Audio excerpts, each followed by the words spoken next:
ከሁለት አንዳቸው ሁሱ የሚባለው ወንድም ኡስታዝ ወይም ደግሞ መሐመድ ከድር የሚባለው ኡስታዝ ከሁለት አንዳቸው የክርስቶስ አምላክነት ላይ በመጽሐፍ ቅዱስ መወያየት ከፈለጉ አለውኝ። ይኸው አንተ የምትቀርባቸው ከሆነ ነገራቸውና እኔ ጋር መጥተው አይደለም የሚጠይቁት። በቃ በኮ ውስጥ እኔም ባለሁበት እነሱም ባሉበት ሆኖ ማውራት እንችላለን። ኦፊሻሊ ይሄንን አቅርቤያለሁ። ስለዚህ አድርሱላቸው።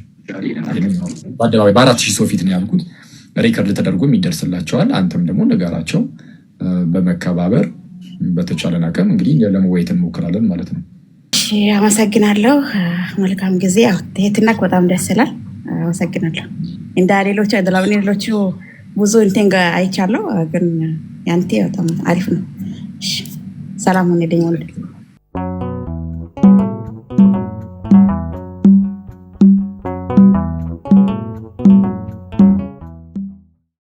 እሺ፣ የክርስቶስ ፈጣሪ ላይ ያለ ጥያቄዎችን ከመጽሐፍ ቅዱስ አስቀምጥልን። ጥያቄው ምንድን ነው? በእኛ በእስልምና ኢሳ አለይሂ ሰላም ሰላም በሱ ይውረድና ነብይ እንጂ አምላክ እንዳልሆነ እናምናለን። ግን መጽሐፍ ቅዱስም ብዙ ቦታዎች ላይ አምላክ እንዳልሆነ ይናገራል። ከነሱም መካከል አንዱ ዘፍጥረት 35 ቁጥር 11 ላይ ምን ይላል? እግዚአብሔርም አለው ሁሉን ቻይ አምላክ እኔ ነኝ ብዛ ተባዛም ይላል። አንደኛ ማለት ነው። 1 3 4 ልጥቀስልህና እነሱን ታበራራልኛለህ። እዚህ ጋር ኢየሱስ ክርስቶስ አምላክ አይደለም ይላል ነው።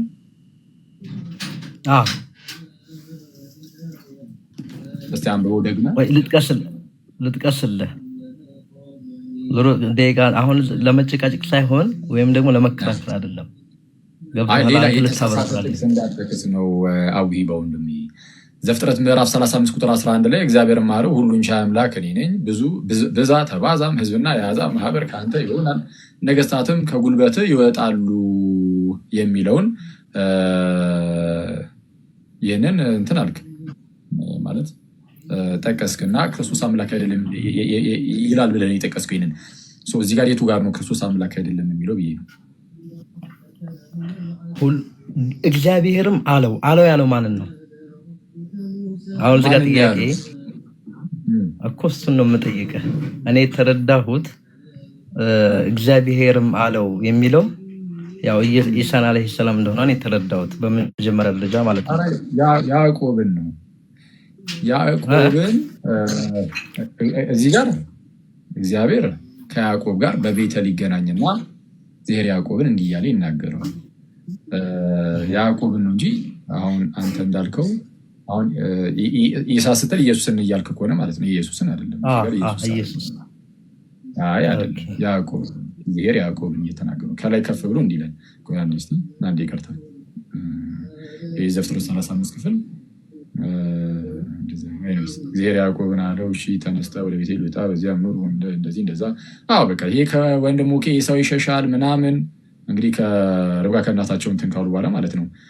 እሺ እያለ ሄደና ቁጥር 10 ላይ እግዚአብሔርም ስምህ ያዕቆብ ነው፣ ከእንግዲህ ወዲህ ስምህ ያዕቆብ ተብሎ ስምህ ያዕቆብ ነው፣ ከእንግዲህም ወዲህ ስምህ ያዕቆብ ተብሎ አይጠራ፣ ስምህ እስራኤል ይባላል እንጂ አለው። ስሙንም እስራኤል ብሎ ጠራው። እግዚአብሔርም አለው ሁሉን ቻይ አምላክ እኔ ነኝ፣ ብዛ ተባዛ፣ ህዝብና የአሕዛብ ማህበር ከአንተ ይሆናል፣ ነገስታትም ከጉልበት ይወጣሉ። ለአብርሃምና ለይስሐቅም የሰጠኋትን ምድር ለአንተ እሰጥሃለሁ፣ ከአንተም በኋላ ለዘርህ ምድሪቱን እሰጣለሁ ይላል። ስለዛ እየተናገረ ያለው ለያዕቆብ ነው። ያዕቆብን እስራኤል ይለዋል። አሁን እስራኤላውያን ስንል ሲባልም የማን ወገኖች ናቸው? የያዕቆብ ወገኖች። ምክንያቱም እስራኤል ስሙ ያዕቆብ ነበረ፣ ስም ያዕቆብ ይባላል። ግን ያዕቆብ ተላጠረም ይልቁንም እስራኤል ተብለ ደግሞ ትጠራለህ ይለው እና እርሱ እንደሚበዛ እንደሚባዛ ይነግረዋል እንጂ ክርስቶስ እዚህ ጋር አምላክ አይደለም የሚል የለም። እሺ ሌላ ጥያቄ? ኦኬ እሺ ሁለተኛው ጥያቄ እኔ ከራሴ አልተናገርኩምና ነገር ግን የላከኝ አብ እርሱ የምለውን የምናገረው ነው ትእዛዝ ሰጠኝ ይላል ዮሐንስ ወንጌል 12:49 ላይ። አሁን ዙሮ ማለት ነው ያው እሺ ቀጥልሽ ቀጥል ኩስ እሺ ቀጥል እንደዛ አለ። ስለዛ ምንድነው? እሺ አሁን እዚህ ጋር እኔ ከራሴ አልተናገርኩምና ነገር ግን የላከኝ አብ የሚል አሁን ምን እንደሚያመለክተው አሁን እዚህ ጋር የላከኝ የሚለው ላይ ነው ጥያቄ።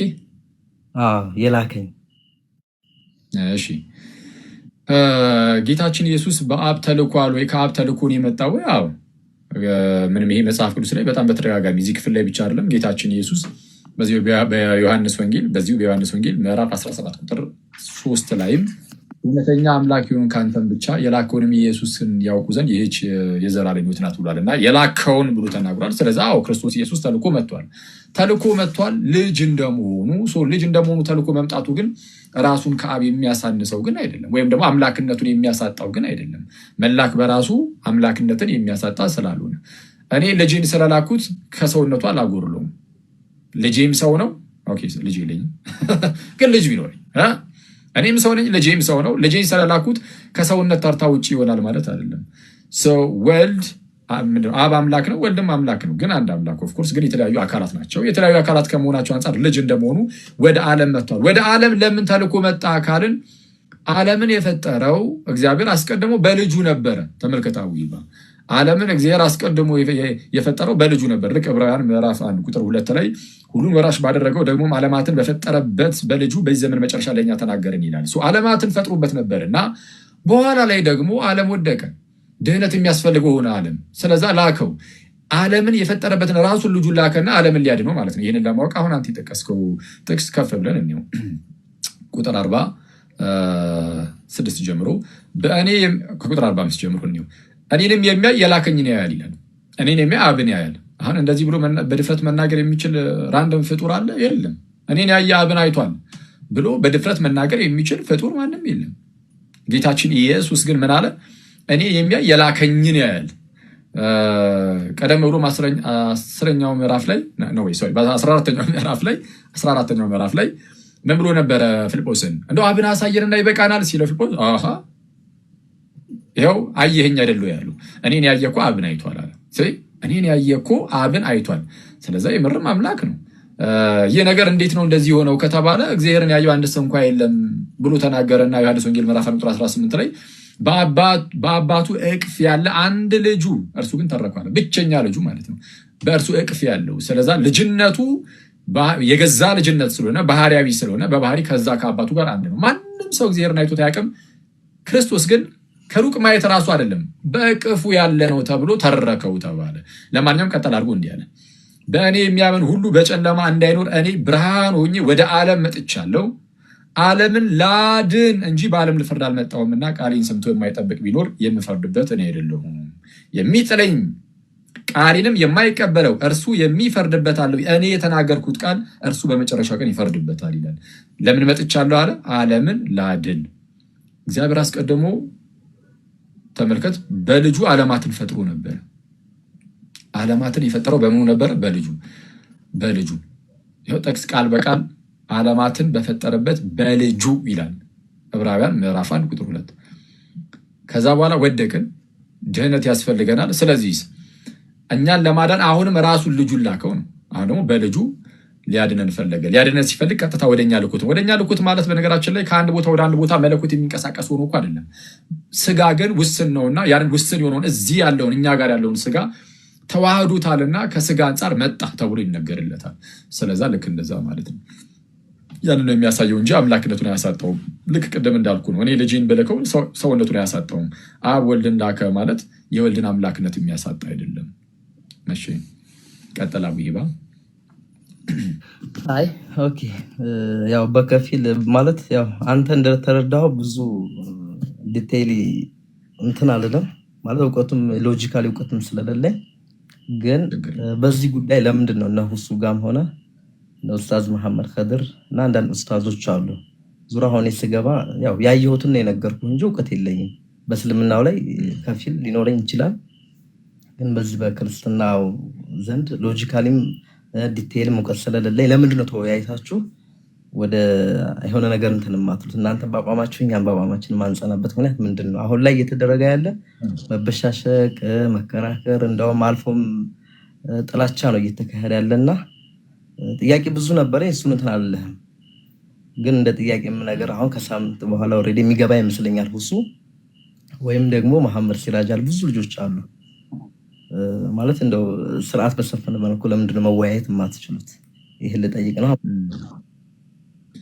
እሺ ኦኬ እሺ እግዚአብሔር ያክብርልን። በክርስትና መበሻሸቅ ምናምን አይፈቀድም። ይሄ ነው ግን ሁላችንም ሰው ነንና አንዳንድ ጊዜ እንደዚሁ በቃ የማይሆን ነገር ስናይ መበሻሸቅ የሚመስል ነገር ልናደርግ እንችላለን ሰዎች ስለሆነን እንጂ ክርስትናችን ይሄንን አይፈቅድልንም፣ መበሻሸቅን ማለት ነው። እያንዳንዱን ነገር በየዋህነትና በፍርሃት እንድናደርግ ነው የታዘዝነው።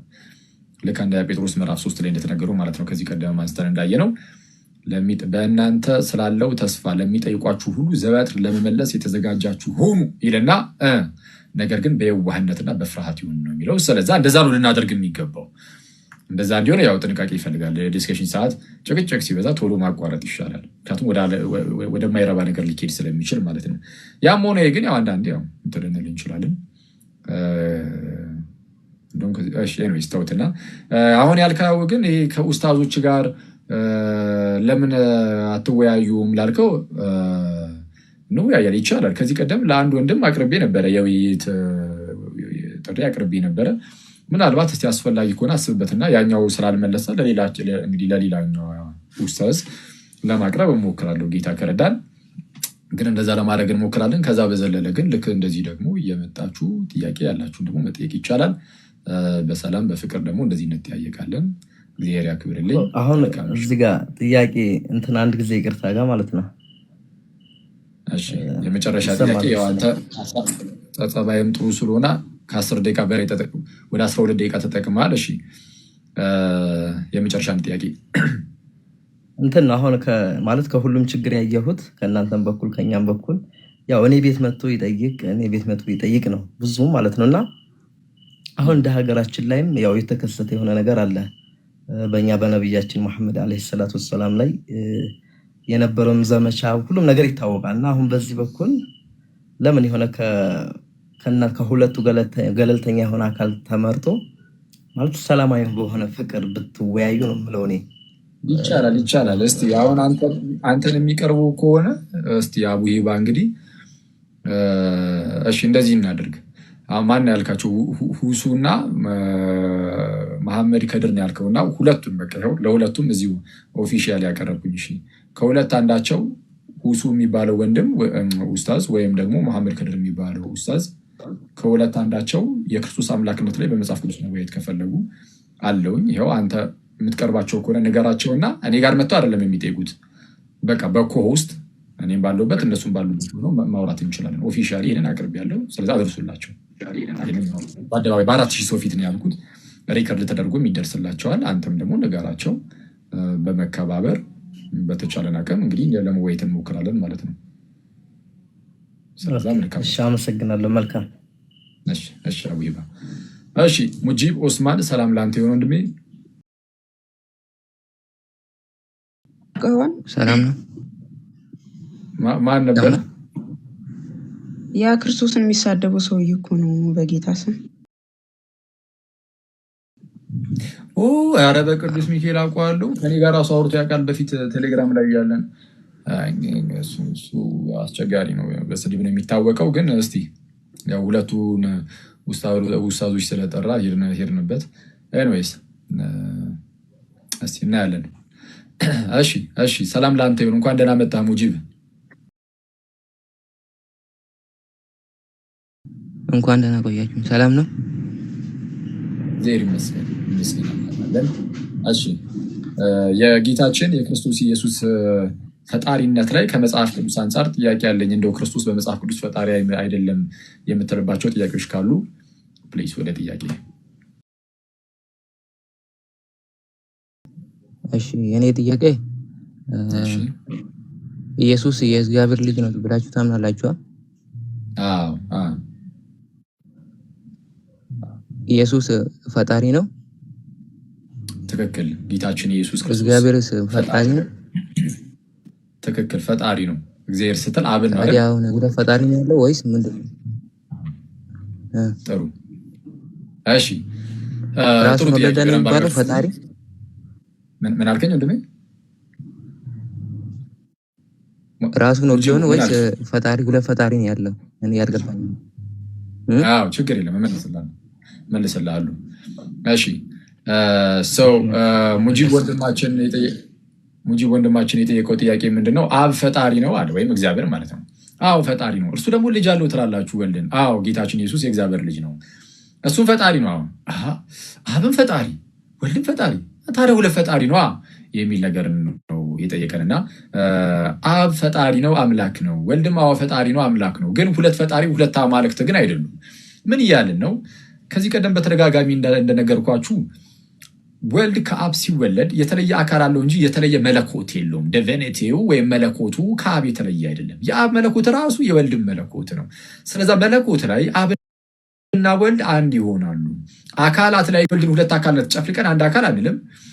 ፕላስ ደግሞ የአካላትን ሁለትነት እያየን ደግሞ መለኮትን ለሁለት ከፍለን ደግሞ ሁለት ፈጣሪ ደግሞ አንልም። እዚህ ላይ አውግስትን አንድ የሚናገረው ነገር አለ። በዚህ በዮሐንስ ወንጌል ምዕራፍ 10 ቁጥር 30 ላይ እኔ እና አብ አንድ ነን የሚል ቃል አላሉ። በረመራዎች ጆሮአችሁ ውስጥ እኔ እና አብ አንድ ነን። እሺ ሙጂ ከቻልክ ናግባ ኔትወርክ ምናልባት እንትን ብሎ እኔ እና አብ አንድ ነን የሚለውን ይይዝና ምን ይላል መሰላችሁ? እኔና አብ አንድ ነን በማለቱ አርዮሳውያንንም ሴባልዮሳውያንንም መታቸው ይላል። እንዴት ያለን እንደሆነ ሴባልዮሳውያን በአብና በወልድ መካከል የአካል ልዩነት እንደሌለ ያስተምሩ ነበር እና ጌታችን ግን እኔ እና አብ አንድ ካለ በኋላ ነን እያለ ተናግሯል። እና እኔና አብ ፕላስ ደግሞ ነን የምትል ቃል የብዝሃነትን ስለምታመለክት ሴባልዮሳውያንን ይመታል።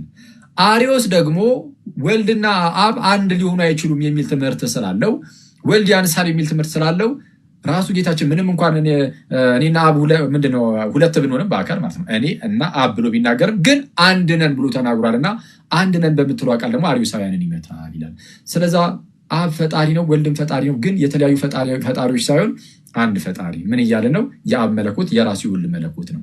አካላት ነው የሚለያዩት እንጂ መለኮት አይለያይም። ፈጣሪነት አምላክነት ደግሞ የመለኮት ነው።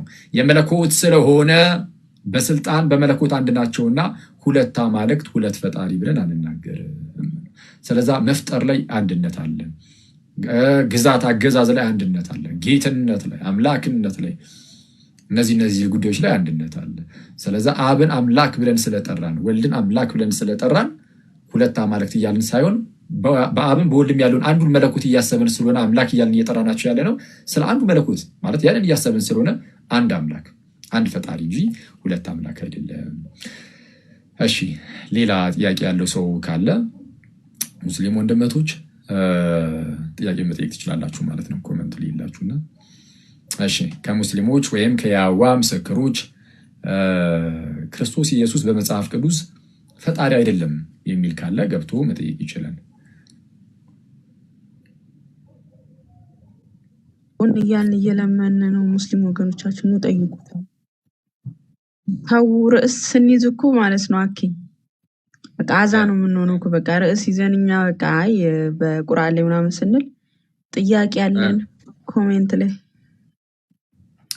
ኦኬ እናንተ ርዕስ ብትቀይር አሁን ቁርአን ላይ ብታደርግ ጥያቄ ያለን ይሉሃል። ኦኬ ያኛው የቁርአኑ አንድ አይነካ መሆኑ ነው። ይሁን መቼስ እስቲ እናያለን። እንግዲህ እስቲ የሚመጡትን እያየን ጥያቄ እንቀበላለን። እሺ አይባ ወይም ታይባ ሰላም ላንቺ ዩነቲ እንኳን ደህና መጣሽ። እንኳን ደህና ቆያችሁ። እንዴት ነው? ይመስገን አምላክ። እሺ ክርስቶስ ኢየሱስ እርሱ አለን ጌታችን ኢየሱስ በመጽሐፍ ቅዱስ እንደ ፈጣሪ አይደለም የምልባቸው ምክንያቶች አሉ። ጥያቄ አለኝ የምትይው ካለ ፕሊስ ጠይቂና እስቲ ደግሞ እኔ ከእስልምና ወይስ ከእስልምና ነው? ሙስሊም ነሽ ወይስ የያዋ ምስክር? ሙስሊም ነኝ አልሐምዱሊላህ። እሺ ጠይቂ። እሺ አመሰግናለሁ። እሺ እኔ ሁለት ጥያቄ የሆነብኝ ማለት ነው። እሺ ኢየሱስ አምልኩኝ ያለበት ቦታ አለ በመጽሐፍ ቅዱስ ላይ? እሺ ጥሩ ጥያቄ ነው። ክርስቶስ ኢየሱስ አምልኩኝ ያለበት ቦታ አለ ወይ በመጽሐፍ ቅዱስ? እንግዲህ አሁን አምልኮ የሚገባው ለማን? አምልኮ የሚገባው ለባህሪ አምላክ ለፈጣሪ ለእውነተኛ ጌታ። ምን አልሽኝ? ያው አምልኮ ተመገባው አምላክ ነው እንግዲህ አንድ አምላክ አይደል? ለዛ ያው እሺ ልጨርሳው። ትክክል ነሽ። አምልኮ የሚገባው ለአምላክ ነው። ጌታችን ኢየሱስ ደግሞ አምላክ ስለሆነ አምልኮ ይገባዋል። ባጭሩ አምላክ ስለሆነ አምልኮ ይገባዋል። ሲመለክም ደግሞ አይተነዋል። ልክ እንዴት መሰለሽ? ይህንን በምን መረዳት እንችላለን? ለምሳሌ በዚህ በዕብራውያን መልእክቱ ምዕራፍ 1 ላይ ቅዱስ ጳውሎስ እንዲህ ይላል። ተመልከቱ። መጀመሪያው ዮሐንስ ራእይ ላይ እንሂድና ራእይ ምዕራፍ 5 ቁጥር 13 ላይ እንዲህ ይላል፣ በሰማይና በምድርም ከምድርም በታች በባህርም ላይ ያለ ፍጥረት ሁሉ በእነርሱም ውስጥ ያለ ሁሉ አለ። ልክ የሚያስቀረው ፍጥረት የለም። በሰማይና በምድር ከምድርም በታች በባህርም ላይ ያለ ፍጥረት ሁሉ በእነርሱ ውስጥም ያለ ሁሉ እሺ ምን ይላሉ አለ? በረከትና ክብር ምስጋናም ኃይልም ከዘላለም እስከ ዘላለም በዙፋኑ ላይ ለተቀመጠው ይላል ለአብ ማለት ነው ለበጉም ይሁን ሲሉ ሰማሁ ይላል። ለአብም ለበጉም ኖ የዓለምን ኃጢአት የሚያስወግድ የእግዚአብሔር በግ የተባለለት ጌታችን ኢየሱስ ነው። ሰው ለእርሱም የሆነ ብለው ሁሉ ፍጥረት ሲናገር ይሰማዋል ዮሐንስ ማለት ነው በራእይ። ሰው ይህ ምንን ያሳያል ከተባለ የትኛውን ፍጥረት የክርስቶስን ስም እንደሚያነሳ ወይም ደግሞ የትኛውን ፍጥረት በሰማይም ያለው በምድርም ያለው ከምድር በታች በባህርም ያለው ፍጥረት ሁሉ በዙፋኑ ለተቀመጠው ለእግዚአብሔር አብና ወደ ልጁ ወደ ክርስቶስ ኢየሱስ እንደሚያንጋጥጥ ያሳያል። ይህ አምላክነትን የሚያሳይ ነው፣ አምልኮንም የሚያሳይ ጭምር ነው። በዚህ በዕብራውያን መልእክት ምዕራፍ 1 ላይም ይህንን ነገር እናያለን። ዕብራውያን መልእክት ምዕራፍ 1 ከቁጥር 4 ጀምሮ እንዲህ ይላል፣ ከመላእክት ይልቅ እጅግ የሚበልጥ ስምን በወረሰ መጠን እንዲሁ ከእነርሱ አብዝቶ ይበልጣል። ከመላእክት ማለት ነው። ከመላእክትስ ይልና አሁን መላእክትና ጌታችን ኢየሱስን ሊያነጻጽር ነው። ተመልከቱ። መላእክትንና ጌታችን ኢየሱስን ምንድነው ልዩነታቸው ነው? የአዋ ምስክሮች ጌታችን ኢየሱስ ራሱ መልአክ ነው፣ ቅዱስ ሚካኤል ነው ብለው ያስተምራሉ። ኢየሱስ ቅዱስ ሚካኤል እንደሆነ ማለት ነው። በክርስቶስ ኢየሱስና በመላእክት መካከል ያለው ልዩነት ምንድነው? ብልጫውስ ምንድነው? የጌታችን ከቅዱስ ሚካኤልና ከቅዱስ ገብርኤል እስቲ እኔ ከመላእክትስ ይላል አንተ ልጄ ነህ እኔ ዛሬ ወልጄሃለሁ ደግሞ እኔ አባቱ ሆኗለሁ እርሱም ልጅ ይሆነኛል ያለው ከቶ ለማን ነው አለ? ከመላእክት እንዲህ ያለው ለማንም የለም አለ። እሺ ስለ ልጁስ ደግሞም በኩሩን ወደ ዓለም ሲያገባ አለ። እዛው ከመላእክት ጋር በተያዘ ሲያስረዳ ደግሞም በኩሩን ወደ ዓለም ሲያገባ ልጁን ወደ ዓለም ሲያገባ የእግዚአብሔር መላእክት ሁሉም ለእርሱ ይስገዱ ይላል። ለበኩሩ ማለት ነው። በኩሩ ጌታችን ኢየሱስ ነው። የእግዚአብሔር መላእክት ሁሉም ለእርሱ ይስገዱ ይላል። ቅዱስ ሚካኤል የለ፣ ቅዱስ ገብርኤል የለ፣ ቅዱስ ሩፋኤል የለ። መላእክት የተባለ ሁሉ የእግዚአብሔር ተብሎ መላእክት የእግዚአብሔር መላእክት ሁሉም ለእርሱ ይስገዱ፣ ወርሺፕ ያርጉት፣ ይስገዱለት። ታዲያ ከዚህ በላይ ምን አምልኮ አለ? ቅዱሳን መላእክት ሁሉ ተሰብስበው የእግዚአብሔር መላእክት ሁሉ አንድም ሳይቀር ያ ሁሉ የእግዚአብሔር መላእክት መጥተው የሚሰግዱለት ከዚህ ውጭ ምን አምልኮ አለ ነው? ለምንድን ነው የሚሰግዱለት ግን? ለምን የሚሰግዱለት ማለት እንደው በቃ እግዚአብሔር እንዲሰግዱለት ስለፈለገ ብቻ ነው አይደለም። ገዢያቸውም ስለሆነ ነው፣ ፈጣሪያቸውም ስለሆነ ነው። ማስረጃ አለ ለዚህ። አዎ ቆላሲስ ምዕራፍ 1 ላይ እንዲለን ቆላሲስ ምዕራፍ 1 ቁጥር 15 ላይ እንዲለን እርሱም ይላል የክብር ሁሉ ለእርሱ ይሁንና ጌታችንና መድኃኒታችን ኢየሱስ ክርስቶስ ማለት ነው። እርሱም የማይታይ አምላክ ምሳሌ ነው። የማይታይ አምላክ ምሳሌ ነው እርሱ ጌታችን ኢየሱስ ይልና የሚታዩትና የማይታዩትም ተመልከቱ፣ የሚታዩትም የማይታዩትም ዙፋናት ቢሆኑ ወይም ጌትነት ወይም አለቅነት ወይም ስልጣናት በሰማይና በምድር ያሉት ሁሉ በእርሱ ተፈጥረዋልና ከፍጥረት ሁሉ በፊት በኩር ነው የተወለደ ነው ይላል። ማን ነው በእርሱ ተፈጠሩ ያለው? ማለት በክርስቶስ የተፈጠሩት እነማን ናቸው አለ? ከፍጥረት ሁሉ በፊት በኩር ነው በተባለው በእርሱ ተፈጠሩ የተባሉት እነማን ናቸው? የሚታየውም የማይታየውም አለቅነት፣ ስልጣናት፣ ጌትነት፣ ዙፋናት በሰማይ ያለው በምድር ያለው ብትል ፍጥረት ሁሉ በእርሱ ተፈጥረዋል። ስለዚህ ከፍጥረት ሁሉ በፊት በኩር ነው እርሱ ፈጥሯቸዋልና እንግዲያውስ ገዢያቸው ነው። ፍጡር ለፈጣሪው ይገዛልና መላእክቱ በኩሩን ወደ ዓለም ሲያገባ የእግዚአብሔር መላእክት ሁሉም ለእርሱ ይስገዱ ይላል። ሰው ጌታችን ኢየሱስ ይመለካል ሲባል እንደዚህ ነው። ጉልበት ሁሉ ለእርሱ ይንበረከካል በዚህ ደረጃ ማለት ነው። እና ስግደትን አንዳንድ ሰዎች አይ አንዱ ለአንዱ እኮ መጽሐፍ ቅዱስ ላይ ሲሰግድ እናያለን የሚል ሰው ሊኖር ይችላል። ትክክል ነው። አንዱ ለአንዱ ሲሰግድ አይተናል። እኛም ራሳችንም ይኸው ከአክብሮት አንጻር ለአንዱም ሌላውም ልንሰግድ እንችላለን፣ ጎንበስ ልንል እንችላለን። ስለ ጌታችን ኢየሱስ ግን ሲናገር የእግዚአብሔር መላእክት ሁሉም ለእርሱ ይስገዱ ነው የሚለው። እንዲህ ተብሎ የተነገረለት ከኔና ከእናንተ ጌታ ከኢየሱስ ክርስቶስ ውጭ ለማንም የለም። ጌታ ኢየሱስ ብቻውን የእግዚአብሔር መላእክት ሁሉ አንዳቸውም ሳይቀሩ በፊቱ ይሰግዳሉ፣ ይንበረከካሉ። ቅዳሴያችን ላይም እንደምንለው ማለት ነው ሰራዊተ ላይ የእግዚአብሔር መላእክት ሁሉ በመድኃኔዓለም ፊት በጌታ ኢየሱስ ፊት ይሰግዳሉ እና ይህ አምልኮን የሚያሳይ ነው። እና ፈጣሪ ከመሆኑ አንጻር ነው ስግደቱ የሚመጣውም ፍጡራን እነሱ ፍጡራን እርሱ ፈጣሪ ከመሆኑ አንጻር ስለሆነ ከዚህ አንጻር አምልኮ የተገባውናል። እሺ ቀጥታ ይባ እሺ ወንድሜ አመሰግናለሁ።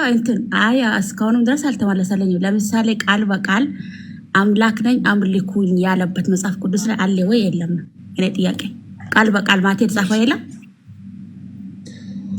ኦኬ አምላክ ነኝ አምልኩኝ ያለበት ቦታ የለም ወይ? እንግዲህ ጌታችን ኢየሱስ በቀጥታ አምላክ ነኝ ያለባቸው ስፍራዎች አሉ። እሺ ቆይ ላሳይና እሱን መጀመሪያ፣ ከዛ በኋላ አምላክነቱን ካወቀን አምልኮ የሚገባው እንደሆነ ግልጽ ነው። ስለዚህ ነሰሰርሊ እኛ የምንፈልጋቸውን ቃላቶች እየመረጥን ካልተጠቀመልን በስተቀር አንቀበልም ልንል አንችልም። ግን ፕራክቲካሊ ግን ስናየው መጽሐፉን ስናየው ግን አለ የለም የሚለው ነው። እስቲ አምላክ ነኝ ያለበትን ላሳይሽ። ራእይ ላይ እንደዚህ ነው። ዮሐንስ ራእይ ምዕራፍ 1 ቁጥር 7 ጀምሮ እንዲህ ይላል፣ እነሆ ከደመና ጋር ይመጣል፣ ዓይንም ሁሉ የወጉትም ያዩታል፣ የምድርም ወገኖች ሁሉ ስለ እርሱ ዋይ ዋይ ይላሉ። አዎን አሜን ይልና ያለውና የነበረው የሚመጣውም ሁሉንም የሚገዛ ጌታ አምላክ ልክ ሁሉንም ምን የሚል የሚገዛ ጌታ አምላክ አልፋና ኦሜጋ እኔ ነኝ ይላል። ያው ራሱ ክርስቶስ እንደዚህ ይላል ተብሎ ተነገረለት። ምን ይላል? ያለውና የነበረው የሚመጣውም ሁሉንም የሚገዛ። ታዲያ አምልኮ ከዚህ ውጭ አለ እንዴ? ሁሉንም የሚገዛ ምን? ጌታ ብቻ ነው አምላክ። ሁሉንም የሚገዛ ጌታ አምላክ አልፋና ኦሜጋ እኔ ነኝ አለ ጌታችን ኢየሱስ። ያው ጠይባ እሺ መጽሐፍ ቅዱስ ላይ ነው ይሄ? አዎ ራእይ ምዕራፍ 1 ቁጥር 8 መጣ ጊዜ ተናገረ ወይስ ራእይ ነው? ራሱ መጣ ጊዜ ማለት በነበረ ጊዜ አዎ ጌታችን ኢየሱስ መጣ። ከዛ በኋላ ዮሐንስ በራእዩ ሲናገር ራሱ ጌታ ኢየሱስ የተናገረውን ጻፈው። የወንጌላት ላይም የማቴዎስ፣ የማርቆስ፣ የሉቃስ፣ ዮሐንስ ወንጌል ላይ ጌታችን ራሱ የጻፈው የለም። እሱ የጻፈው ሳይሆን ያለው ሐዋርያቱ ወይም ሌሎች ደቀ መዛሙርቶቻቸውም ማርቆስና ሉቃስ ማለት ነው። ማቴዎስና ዮሐንስ ደግሞ ሐዋርያት ናቸው። ኤኒዌይስ እነሱ ክርስቶስ እንዲህ አለ እያሉ ጻፉ። ጌታችን እንዲህ አለ እያሉ ማለት ነው። ክርስቶስ እንዲህ ብሎ ያስተምራል። እሱ ቀጥታ እያመጡ ያስቀምጡታል። ራእይ ላይም ደግሞ ዮሐንስ አስቀምጡታል። ምን የሚለውን አስቀመጠው? ያለውና የነበረው የሚመጣው ሁሉንም የሚገዛ ጌታ አምላክ አልፋና ኦሜጋ እኔ ነኝ አለ።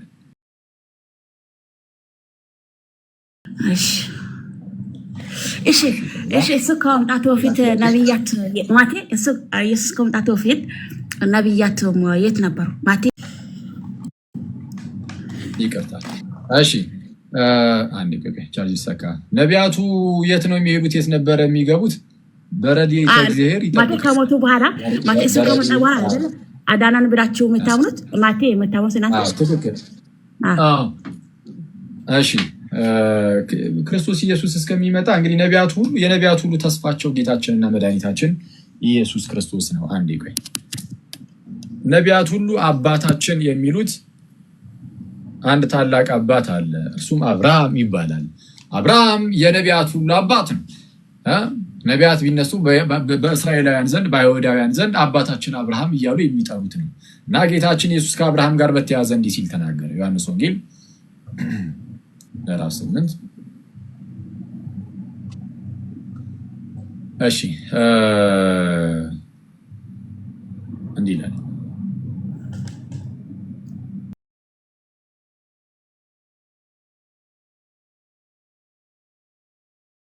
ቁጥር 53 ላይ እንዲህ ይላል በእውኑ አንተ ከሞተው ከአባታችን አብርሃም ትበልጣለህን? ነቢያቱም ሞቱ፣ ራስን ማን ታደርጋለህ አሉት።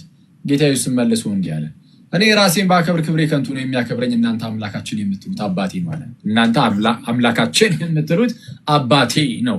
እናንተ አምላካችን ትሉት የለ ለእኔ እኮ አባቴ ነው አለ ጌታ ኢየሱስ።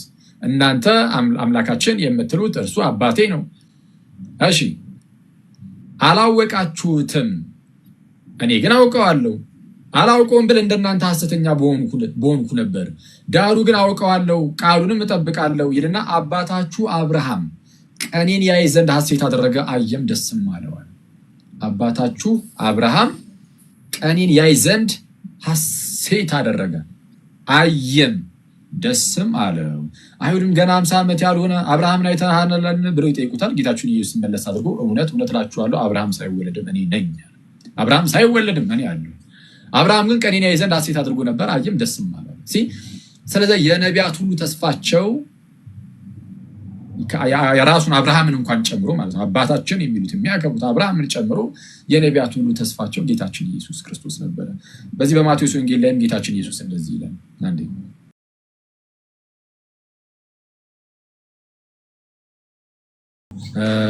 ምዕራፍ 13 ቁጥር 17 ማቴዎስ ወንጌል ምዕራፍ 13 ላይ እንዲህ አለ ጌታችን ኢየሱስ። እንግዲህ ምዕራፍ 13 እንደምታውቁት በምሳሌ የሚነግርበት ምዕራፍ ነው። ቁጥር 17 ላይ ይነግራቸውና እንዲህ ይላል እውነት እላችኋለሁ አለ ጌታችን ኢየሱስ፣ እውነት እላችኋለሁ ብዙዎች ነቢያትና ጻድቃን የምታዩትን ሊያዩ ተመኝተው አላዩም፣ የምትሰሙትንም ሊሰሙ ተመኝተው አልሰሙም ብሎ ተናገረ። ብዙዎች ነቢያት በቃ ይሄን እናንተ የምታዩትን ሊያዩ ተመኝተው ነበር ግን አላዩም። ብዙዎች እናንተ የምትሰሙትን ሊሰሙ ተመኝተው ነበር፣ ነቢያት ራሳቸው ግን አልሰሙም። ስለዛ ነቢያቱ ሁሉ የክርስቶስን መምጣት ተስፋ ያደርጋሉ። ታዲያ ጌታ እስኪመጣ የት ነበሩ ከተባለ በእግዚአብሔር ረድኤት በእግዚአብሔር ተጠብቀው ይኖሩ ነበር። እሳት ሳያቃጠላቸው ይኖራሉ። ከዛ በኋላ ጌታችን ኢየሱስ ሲመጣ ግን ነፃ ያወጣቸዋል። ኦፍኮርስ አንደኛ ጴጥሮስ ምዕራፍ 3 ቁጥር 18 ላይ እንደተነገረው ማለት ነው በስጋ ሞተ በመንፈስ ግን ሕያው ሆነ፣ በእርሱ ወደ ወህኒ ደግሞ ወርዶ ሰበከላቸው እንደሚል ወህኒ ድረስ ወርዶ ሰበከላቸው በእስር ላሉት ሁሉ ማለት ነው። ሌላም ትርጉም አለው አክቹዋሊ፣ ግን አንዱ ይሄ ነው። ሰው ከዛ አንጻር እንመለከተው ይገባል። ጌታችን ኢየሱስ የነቢያትን ማዳኝ ነው ማለት ነው። ለዛ ነው ተስፋ አድርገው ሲጠብቁ የነበሩት። እሺ ያኔ እሱ እስኪመጣ ድረስ ነቢያት ሲሞቱ ነፍሳቸው ወደ ሲኦል ነበር የምትሄደው ማለት ነው። ነቢያት እየተቃጠሉ ይኖራሉ ሳይሆን በእግዚአብሔር ረድኤት ውስጥ ነው የሚኖሩት። በእግዚአብሔር ረድኤት ውስጥ ነው የሚኖሩት። ገነትን አያዩም። ገነትን የሚያዩት በጌታችን በመድኃኒታችን በክርስቶስ ኢየሱስ ነው። ገነት አሁን በእኛ ዘንድ የሆነ የቦታ ስም አይደለም። ገነት የእግዚአብሔር ፐርሰንሱ ነው። ምንድነው? ልክ ሰው ሲሞት ወደ ክርስቶስ ሲሉ ከክርስቶስ ጋር የሚኖር ከሆነ እርሱ ገነት ያስባለው የክርስቶስ መኖሩ ነው። እዛ ቦታ ላይ ክርስቶስ እዛ ቦታ ላይ ባይኖር ያ ገነት አይደለም፣ ሲኦል ነው። አለቀ። ስለዛ የክርስቶስ መኖር ነው። ያለ ክርስቶስ ደግሞ እንዲህ ያለ ነገር ሊፈጠር ስለማይችል ገነትን ባይወርሱም ግን በእግዚአብሔር ረድኤት ግን እሳት የማያቃጥላቸው ቦታ ይኖራሉ ነው። ኤኒዌይስ እንደዛ ነው። ዋናው ነገር ግን ኤኒዌይስ ለአንቺ መልስ እንዲሆን ይህንን ተናገርኩኝ እንጂ የክርስቶስ ፈጣሪነት ላይ አምላክነት ላይ ግን ትኩረት ብናደርግ መልካም ነው። እሺ ግን አንድ ቦታ ያነበብኩት ማለት ነው ኢየሱስ እኔ ሰው ነኝ ያለበት ሰው ነኝ። ጌታችን ኢየሱስ እሺ፣ ይሄ መጨረሻ ጥያቄሽን ይቅርታ በጣም ለአንድ ሰው ምስል የሆነ ስለሚሰጥ ማለት ነው። ከታላቅ ይቅርታ ጋር እችን ልመልስ። ጌታችን ኢየሱስ ሰው ነኝ ብሏል።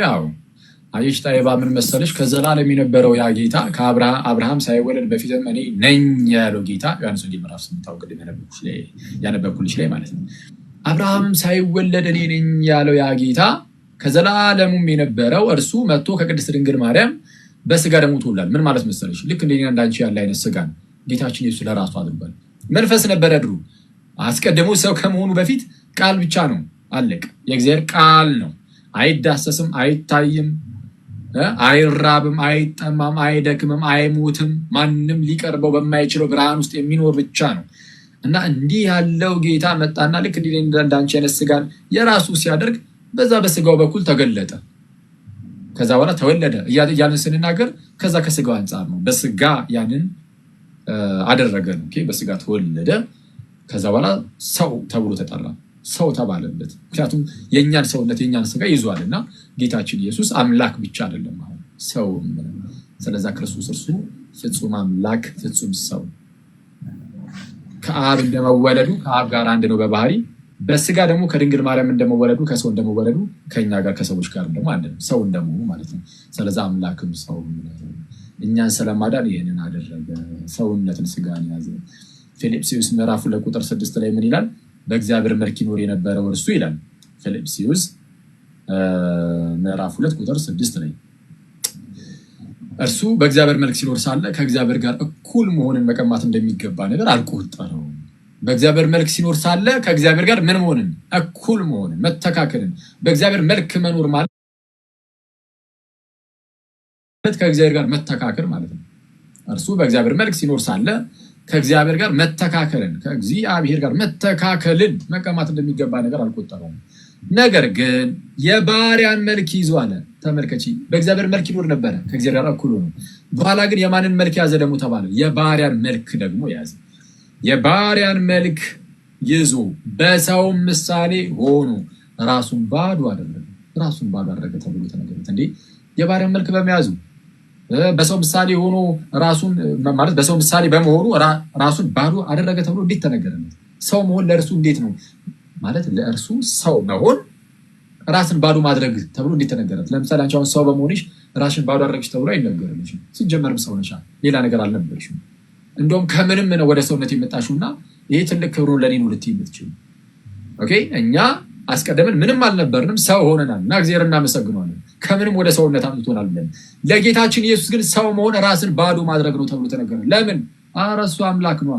በእግዚአብሔር መልክ ይኖር የነበረ ከእግዚአብሔር ጋር ተካክሎ እኩል ሆኖ ይኖር የነበረ ነዋ። ከዛ በኋላ ነው የባሪያን መልክ ያዘ።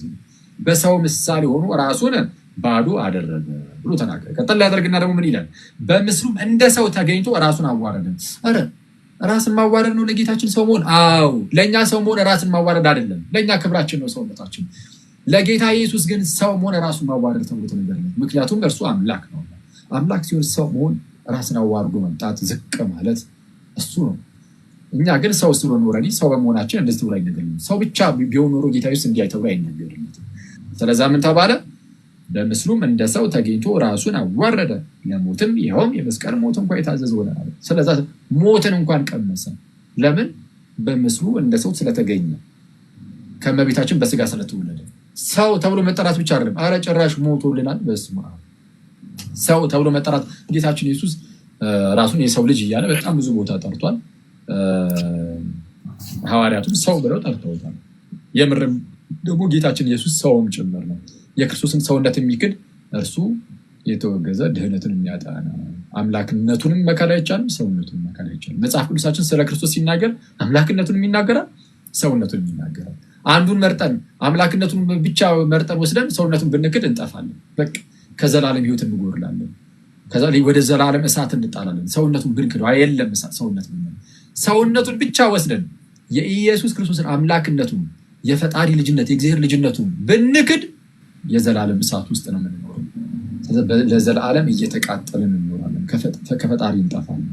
ስለዛ ሰው ከፈጣሪ እንዳይጠፋ የዘላለም እሳት ውስጥ እንዳይጨመር ጌታችን ኢየሱስን ሊያውቁ ይገባል። እንደዛ ነው። እግዚአብሔር ያክብር። ታይባ እሺ፣ አመሰግናለሁ። መልካም ጊዜ። ትህትናክ በጣም ደስ ይላል። አመሰግናለሁ። እንደ ሌሎቹ አይደለም። ሌሎቹ ብዙ እንትን አይቻለሁ፣ ግን ያንተ በጣም አሪፍ ነው። ሰላም ሁን ደኛ ወልድ። እሺ ታይባ። እሺ ሁሶ ሰላም ይመስገን አምላክ። እንኳን ደህና መጣ። እንዴት አለ? እንኳን ደህና ቆያችሁ። አልሐምዱሊላህ። እሺ ጌታችን ኢየሱስ ክርስቶስ እንግዲህ በዚህ በመጽሐፍ ቅዱሳችን ላይ ፈጣሪ ነው እያልን ነው እና በዚህ በመጽሐፍ ቅዱስ አይ ኧረ እንደው ክርስቶስ ፈጣሪ አይደለም የሚል ሰው ካለ እንደው ጠይቁን፣ እኛም ደግሞ ጌታ በረዳልክ ትንሽ እንመልስ ብለን የገባ ነው። እስቲ በዚህ በመጽሐፍ ቅዱስ ክርስቶስ ኢየሱስ ፈጣሪ አይደለም የምትልበት ጥያቄ ካለ ፕሊስ አቅርብና ትንሽ ደግሞ እስቲ ለመመለስ እንሞክር። እሺ ኦኬ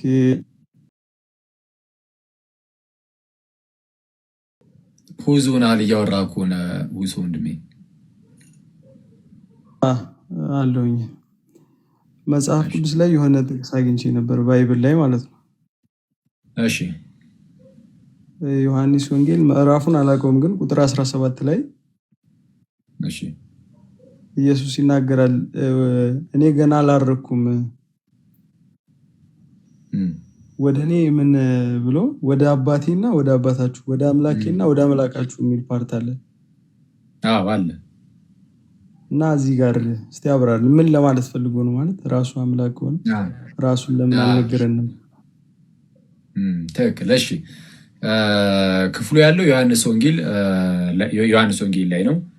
ቁጥሩን ትክክል አልተሳሳትኩም። 17 ምዕራፉ ደግሞ ቁጥር 20 ማነው? ምዕራፉ ደግሞ ምዕራፍ 20 ላይ ነው። ዮሐንስ ወንጌል ምዕራፍ 20 ቁጥር 17 ላይ ጌታችን ኢየሱስ ከሙታን ከተነሳ በኋላ ምን ብሎ ተናገረ? ገና ወደ አባቴ አላረኩምና አትንኪኝ፣ ይልቁንም ሂጂና ወደ አባቴ ወደ አባታችሁ ወደ አምላኬ ወደ አምላካችሁ አደርጋለሁ ብሎ ምንድነው ብለሽ ንገሪያቸው ብሎ ይልካታል። እሺ ሰው ለማርያም ይህንን ነገር ሲናገራት ምን እያለ ነው ጌታችን ኢየሱስ? ወደ አምላኬ ወደ አምላካችሁ ይላል። አምላኬ ለምን አለ? ለምን አምላኬ አለ? እሱ ራሱ አምላክ ነው። አዎ አምላክ ከሆነ ታዲያ ለምንድን ነው አምላኬ ያለው? በአጭሩ ወደ አባቴ ወደ አባታችሁ ብሎ አይደል የሚጀምረው? ወደ አባቴ ይልና የእርሱ ምንድነው እግዚአብሔር አብ ለኢየሱስ ክርስቶስ አባቱ ሲባል ልክ ለእኛ አባት እንደሚባሉ አይደለም። አብ ለኢየሱስ አባቱ ሲባል የገዛ አባቱ ነው። በመጽሐፍ ቅዱስ ላይ አብ የገዛ አባቱ ተብሎ የተጠራው ለኢየሱስ ብቻ ነው። ለሌላ ለማንም ለየትኛውም አካል የገዛ አባቱ ተብሎ አልተነገረለትም። ለክርስቶስ ግን ተነግሮታል። ማስረጃ ዮሐንስ ወንጌል ምዕራፍ እዚሁ ማለት ነው። ዮሐንስ ወንጌል ምዕራፍ 5 ቁጥር 18 ላይ ከቁጥር 17 ጀምረህ ስትመለከት ጌታ ኢየሱስ ይላል አባቴ እስከ ዛሬ ይሰራል እኔም ደግሞ እሰራለሁ ይላል። ተመልከት አባባሉን። አባቴ እስከ ዛሬ ይሰራል እኔም እሰራለሁ። አሁን እንደዚህ ብሎ የተናገረ በጭራሽ መጽሐፍ ቅዱስ ላይ የለም። በመጀመሪያ ደረጃ አባቴ እስከ ዛሬ ይሰራል እኔም እሰራለሁ። አሁን ከሰንበት ጋር ተያይዞ የተነሳ ጥያቄ ነው። በነገራችን ላይ ከመጽሐፉ ጋር በተያዘ ማለት ነው። በሰንበት እንዴት ትሰራለህ የሚል ጥያቄ ሲነሳበት አባቴ እስከ ዛሬ ይሰራል እኔም ደግሞ እሰራለሁ። ስራዬ መቼ ያባራል? የአባቴ የአብ ስራ እንደማያበራ የኔ ያበራ። ስለዛ ራስን ከአብ ጋር ማስተካከል ነው። ይሄ ግልጽ ነው። ስለዛ ምን አለ ዮሐንስ ቀጠል አድርጎ እንግዲህ ሰንበትን ስለሻረ ብቻ አይደለም። ታዲያስ ሰንበትን ስለሻረ ብቻ አይደለም፣ ይልቁንም እግዚአብሔር ራሱን ከእግዚአብሔር ጋር አስተካክሎ ራሱን ከእግዚአብሔር ጋር እኩል አድርጎ እግዚአብሔር የገዛ አባቴ ነው። እግዚአብሔር ምን የገዛ አባቴ ነው ስላለ አይሁድ ሊገሩት ይፈልጉ ነበር አለ። ራሱን ከእግዚአብሔር ጋር እኩል አድርጎ እግዚአብሔር የገዛ አባቴ ነው ስላለ አይሁድ ሊገሩት ይፈልጉ ነበር ይላል። ስለዚህ አብ ለወልድ የገዛ አባቱ ነው። ለማንም ይሄ ቃል ተጠቅሞ አያውቅም። መጽሐፍ ቅዱስ አይጠቀሙም። ይሄ ቃል ለክርስቶስ ብቻ ነው የሚጠቀሙ። ሰው አንተ ወደ ነሳው ጥያቄ ይላል ወደ አባቴ ወደ አባታችሁ አለ።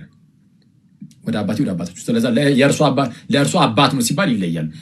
ሰው ክርስቶስ ለአብ እንዲህ ያለ የገዛ ልጅነት ስላለው ለእኛ ይህንን ነገር ሰጠን፣ አባቱን ሰጠን ለእኛ። እሺ ሰው የክርስቶስ ኢየሱስ አባት አሁን ለእኛም አባታችን ነው። ጌታ ኢየሱስ የእግዚአብሔር ልጅ ነው። በክርስቶስ በኩል እኛ ራሳችን የእግዚአብሔር ልጆች ሆነን አብ ለእኛ አምላካችን ነው። ለክርስቶስ አልነበረም አስቀድሞ አምላኩ ባይዚ ግን ወደ እኛ ሲመጣ የእርሱን አባት ለእኛ አባት እንዲሆን ሲሰጥ ወይም ደግሞ ለእኛም አባታችን እንዲሆን ሲያደርግ ወይም በእርሱ በኩል የእግዚአብሔር ልጆች እንድንሆን ሲያደርግ ለእኛ አምላክ የሆነውን አብ ደግሞ የእኛኑ ስጋ መጥቶ በመዋሃድ በዛ በተዋህዶ ስጋ በኩል አምላኬ ብሎ እንኳን ጠራው። ስለዛ ለምንድን ነው ኢየሱስ አብን አምላኬ ያለው ከተባለ ዋናው ምክንያት ምንድነው? ኢየሱስ የኔና የአንተን ስጋ ስለነሳ ይህ የኔና የአንተ ስጋ ደግሞ የተፈጠረ ነውና ይህንን የተፈጠረ ስጋን የራሱ በማድረግ አምላኬ ያለ። ለምን? ልክ እንደኔና እንዳንተ የተፈጠረን ስጋ ለራሱ ስላደረገ በዛ ስጋው ምክንያት አምላኬ ብሎ ይናገራል ነው ባጭሩ። እንደዛ ነው። እኔ የምልህ እግዚአብሔር ማለት እግዚአብሔር ይለያል። አሁን እግዚአብሔር ስትል ኢየሱስ ከእግዚአብሔር ጋር ይለያያሉ ወይስ አንድ ናቸው? እሺ እግዚአብሔር ስትል ማንን? አብን ነው። አብን ከሆነ ምክንያቱም ኢየሱስ ራሱም እግዚአብሔር ተብሎ ስለሚጠራ ማለት ነው። ለምሳሌ በዚህ በዮሐንስ ወንጌል ምዕራፍ አንደኛ ዮሐንስ መልእክት ላይ እንዲህ ይላል። አንደኛ ዮሐንስ መልእክት ምዕራፍ 5 ቁጥር 20 እንዲህ ይላል የእግዚአብሔር ልጅ እንደመጣ ተመልከት። አሁን ያው የእግዚአብሔር ልጅ ነው ያለው ወልድን የእግዚአብሔር ልጅ ብሎ ነው የጠራው እዚህ ጋር። ስለዚህ እግዚአብሔር ያለው እዚህ ጋር አብን ነው። አብን እግዚአብሔር ብሎ ይጠራዋል እዚህ ጋር። የእግዚአብሔርም ልጅ እንደመጣ እውነተኛ የሆነውን እናውቅ ዘንድ ልቦናን እንደሰጠን እናውቃለን። እውነተኛም በሆነው በእርሱ አለን፣ እርሱም ልጁ ኢየሱስ ክርስቶስ ነው ይላል። እርሱም ማን ነው አለ? ልጁ ኢየሱስ ክርስቶስ ነው ይልና እርሱ ይላል እዛው ጋር እውነተኛ አምላክና የዘላለም ሕይወት ነው ይላል። እውነተኛ አምላክ ተብሎ ይጠራል ኢየሱስ። እውነተኛ አምላክ ማለት እውነተኛ እግዚአብሔር ማለት ነው ባጭሩ። በሌላ አማርኛ አምላክ የሚለው ምንድነው? እግዚአብሔር። እውነተኛ አምላክ ማለት ትሩ ጋድ ማለት ነው። ኦኬ ትሩ ጋድ ትሩ ጋድ ብሎ የሚጠራው ራሱ ትሩ ጋድ በዲፋይናይት አርቲክል ዘ ተጠቅሞ ትሩ ጋድ ይለዋል። ሰው እውነተኛ አምላክ ይለዋል። ስለዚህ አሁን እግዚአብሔር ስትል አብን ከሆነ ኢየሱስና እግዚአብሔር ወይም ኢየሱስና አብ በአካል አዎ ይለያያሉ፣ በመለኮት ግን አንድ ናቸው። ማለትም አብን እግዚአብሔር ስትል አብን እግዚአብሔር ስትል ኢየሱስን እግዚአብሔር ስትል ሁለቱ የተለያዩ አይነት እግዚአብሔርነት ወይም መለኮትነት ኑሯቸው አይደለም። አብን እግዚአብሔር የምንለው መለኮት ስላለው ነው። ወልድንም እግዚአብሔር የምንለው መለኮት ስላለው ነው። ሁለቱ ግን የተለያዩ መለኮቶች የላቸውም። እግዚአብሔርነት ላይ አንድነት ነው ያለው። የአብ መለኮት ራሱ የወልድን መለኮት ነው። ስለዚህ አብን አምላክ ስለው በአብ ያለውን መለኮት እያሰብኩ ነው። ወልድን አምላክ ስልም ራሱ በአብ ያለው መለኮት የራሱ የወልድን መለኮት ስለሆነ ራሱን መለኮት እያሰብኩኝ ስለሆነ እግዚአብሔር ምለው አምላክነት ላይ እግዚአብሔርነት ላይ ምንም ልዩነት የለም። ታዲያ ልዩነቱ ምን ላይ ነው ከተባለ አካል ላይ ነው። አካል ላይ ወልድ የአብ ልጅ ስለሆነ በቃ ልጅ ነው እንጂ አባት አይደለም።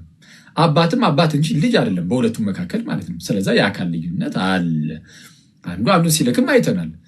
የአካል ልዩነት ባይኖር ኖሮ አብ ወልድን ላከውም ባልተባለ ነበረ። ስለዛ የአካል ልዩነት አለ። የመለኮት የእግዚአብሔርነት የአምላክነት ግን ልዩነት የለም። ስለዚህ አሁን ቅድም እንዳነሳ ነው አውግስትንም እንደተናገረው በዚህ በዮሐንስ ወንጌል ምዕራፍ 10 ቁጥር 30 ላይ እኔ እና አብ አንድ ነን በማለቱ እኔ እና አብ ካለ ጌታችን ኢየሱስ ሁለት እንደሆኑ ያሳያል። ማለት የአካላት ሊስት ብዛህነትን ያሳያል። እኔ እና አብ ይልና ቀጠል አድርጎ ደግሞ ነን ይላል። አንድ ካለ በኋላ ነን ይላል። ስለዛ ብዛህነት አለ። ሁለት አካላት አሉ። ግን እነዚህ ሁለት አካላት ግን አንድ ተብሎ ደግሞ ተጠሩ። አንድ ነን ያሉ አንድ በምን ከተባለ አምላክነት ላይ አንድ ናቸውና አንድ ብለዋል። ስለዚህ አውግስትን ምን አለ? ሁለትነት የለም፣ ልዩነት የለም በመካከላቸው ምንም አይነት የአካል ልዩነት የለም የሚሉትን ሴባሪሳውያንን እኔ እና አብ በማለቱ መታቸው። አንድ በማለቱ ደግሞ አሪዮስን አብና ወልድ አንድ አይደሉም የሚለውን አሪዮስን ደግሞ መታው ብሎ ይናገራል አውግስትን። እና ሰው አንድነት አላቸው፣ ልዩነት አላቸው። ልዩነት የአካል አንድነት የአምላክነት እንደዛ ነው ብዙ። ስለዚህ ዞሮ አሁን የመጀመሪያ ያነሳውለት ጥያቄ መልሱ እግዚአብሔር አብ ኢየሱስ ክርስቶስ አባቱ ነው። በዚህ ነው የምንይዘው መልሱን። እግዚአብሔር አብ ለኢየሱስ ክርስቶስ አባቱ ነው። ትክክል። በቃ አባትነት ነው አምላኩ ተብሎ ሲነገር ግን ከተዋህዶ ስጋ አንጻር የተነገረ ነው። ስጋን ተዋህዷልና ያ ስጋ ደግሞ የኔና ያንተ የተፈጠረ ስጋ ስለሆነ አምላኬ ብሎ ተናገረ። ወይም አምላኩ እያለን መጽሐፍ ቅዱስ ይናገራል። የክርስቶስ ኢየሱስ አምላክና አባት እያለ ይናገራል። ለምን እንደኔ እንዳንተ ያለ ስጋን ደግሞ የራሱ አድርጓልና ያ ስጋ ደግሞ ከሌላ ቦታ የመጣ ነው አይደለም። ከመቤታችን ፍጡር ከሆነችው ከንጽሕት ድንግል ስጋ ነሳ። ስለዛ ነስቷልና ከዛ ስጋ አንጻር ደግሞ አምላክ ይላል። እንደዛ ነው። ስለዚህ አብ አባቱ ነው ለኢየሱስ። አዎ ትክክል፣ አባቱ ነው። የወንጌል የመጨረሻው ጥጉም እሱ ነው። ዮሐንስ ወንጌል ምዕራፍ 20 ቁጥር 30 ላይ ኢየሱስ እርሱ ክርስቶስ የእግዚአብሔር ልጅ እንደሆነ ታምኑ ዘንድ አምናችሁም በስሙ ሕይወት ይሆንላችሁ ዘንድ ስለዚህ ተጽፏል ይላል። የወንጌል የመጽሐፍ ዮሐንስ ወንጌል በጣም ትልቅ ወንጌል ነው።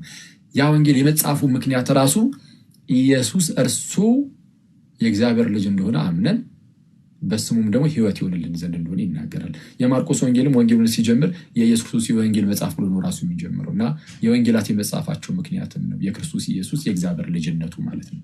እና እንደዛ ነው። ሁለተኛ ጥያቄ የመጨረሻ ባጭሩ ለመመለስ እሞክራለሁ። እኔም ያው ብዙ ሰዓት ስለወሰድክ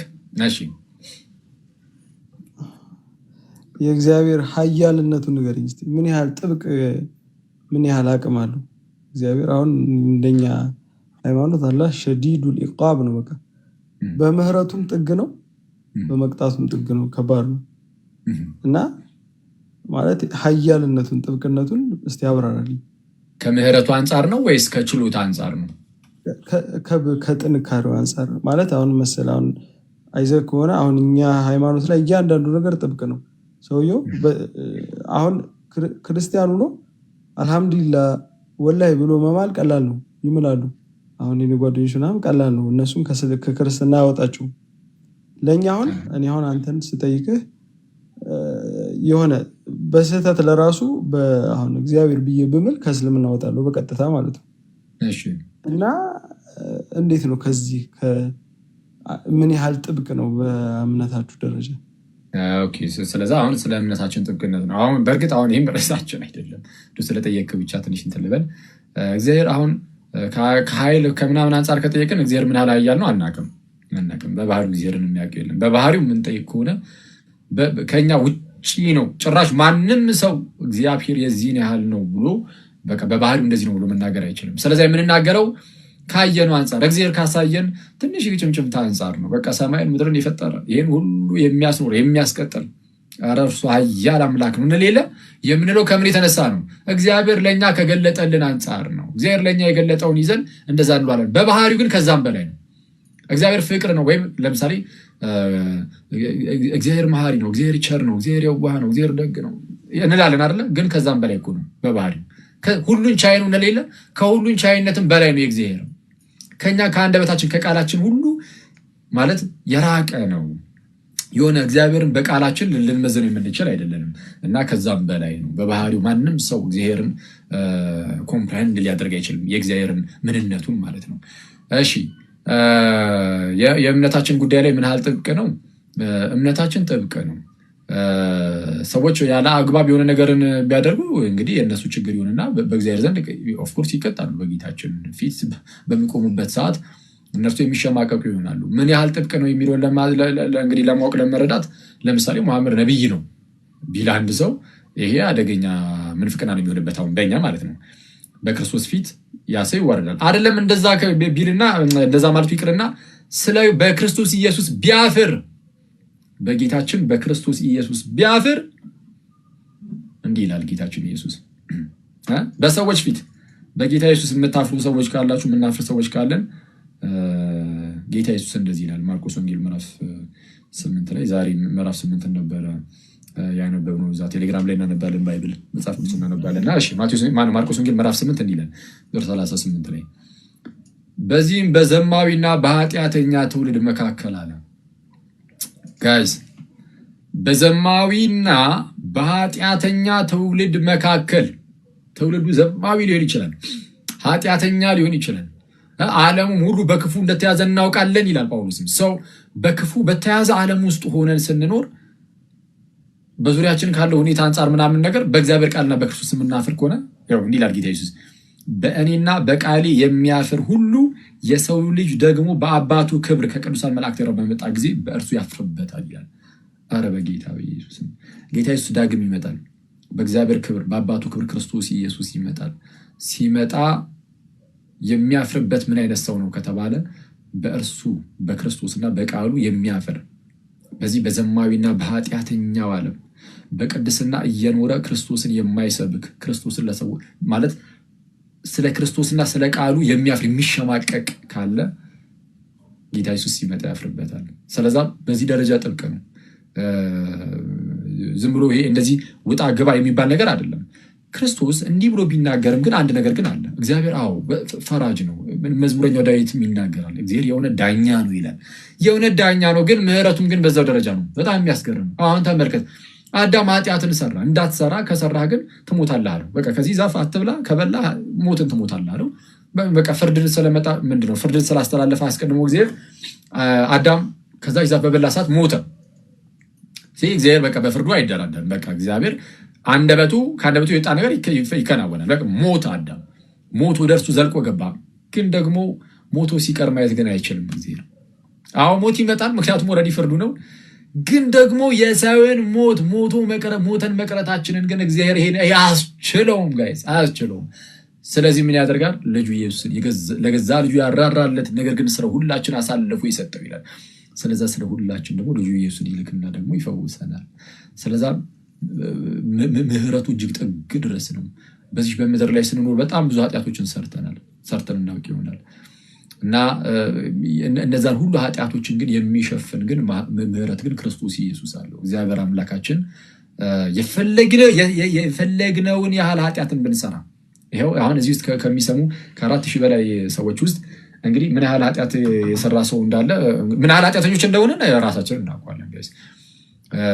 በጌታ ምህረት ብቻ ከኃጢአት እየራቅን ለማደግ እንሞክራለን እንጂ ማለት ነው። እና የፈለግከውን ኃጢአት ሰርተ ሊሆን ይችላል። እዚህ ውስጥ ያለ ወዳጅ የፈለግከውን ያህል የአንተ የሰራው ኃጢአት ከአዳም ጀምሮ እስከ ዓለም ፍጻሜ ያለውን የሰው ዘሩ ሁሉ ኃጢአት የአንተ ኃጢአት ይበልጠዋል ብለህ ታስባለህ? የአንተ የብቻ ኃጢአት ስንትና ስንት ኖር በዓለማችን ደረጃ ኢማጅን ከአዳም ጀምሮ ኧረ አይነጻጸርም ተዋኪል ልትሉ ትችላላችሁ። ይህን ያነሳሁት ለምን እንደሆነ ታውቃላችሁ? ጌስ እግዚአብሔር ያንን ሁሉ ኃጢአት ሊሸፍን ልጁ ኢየሱስን ልኮታል።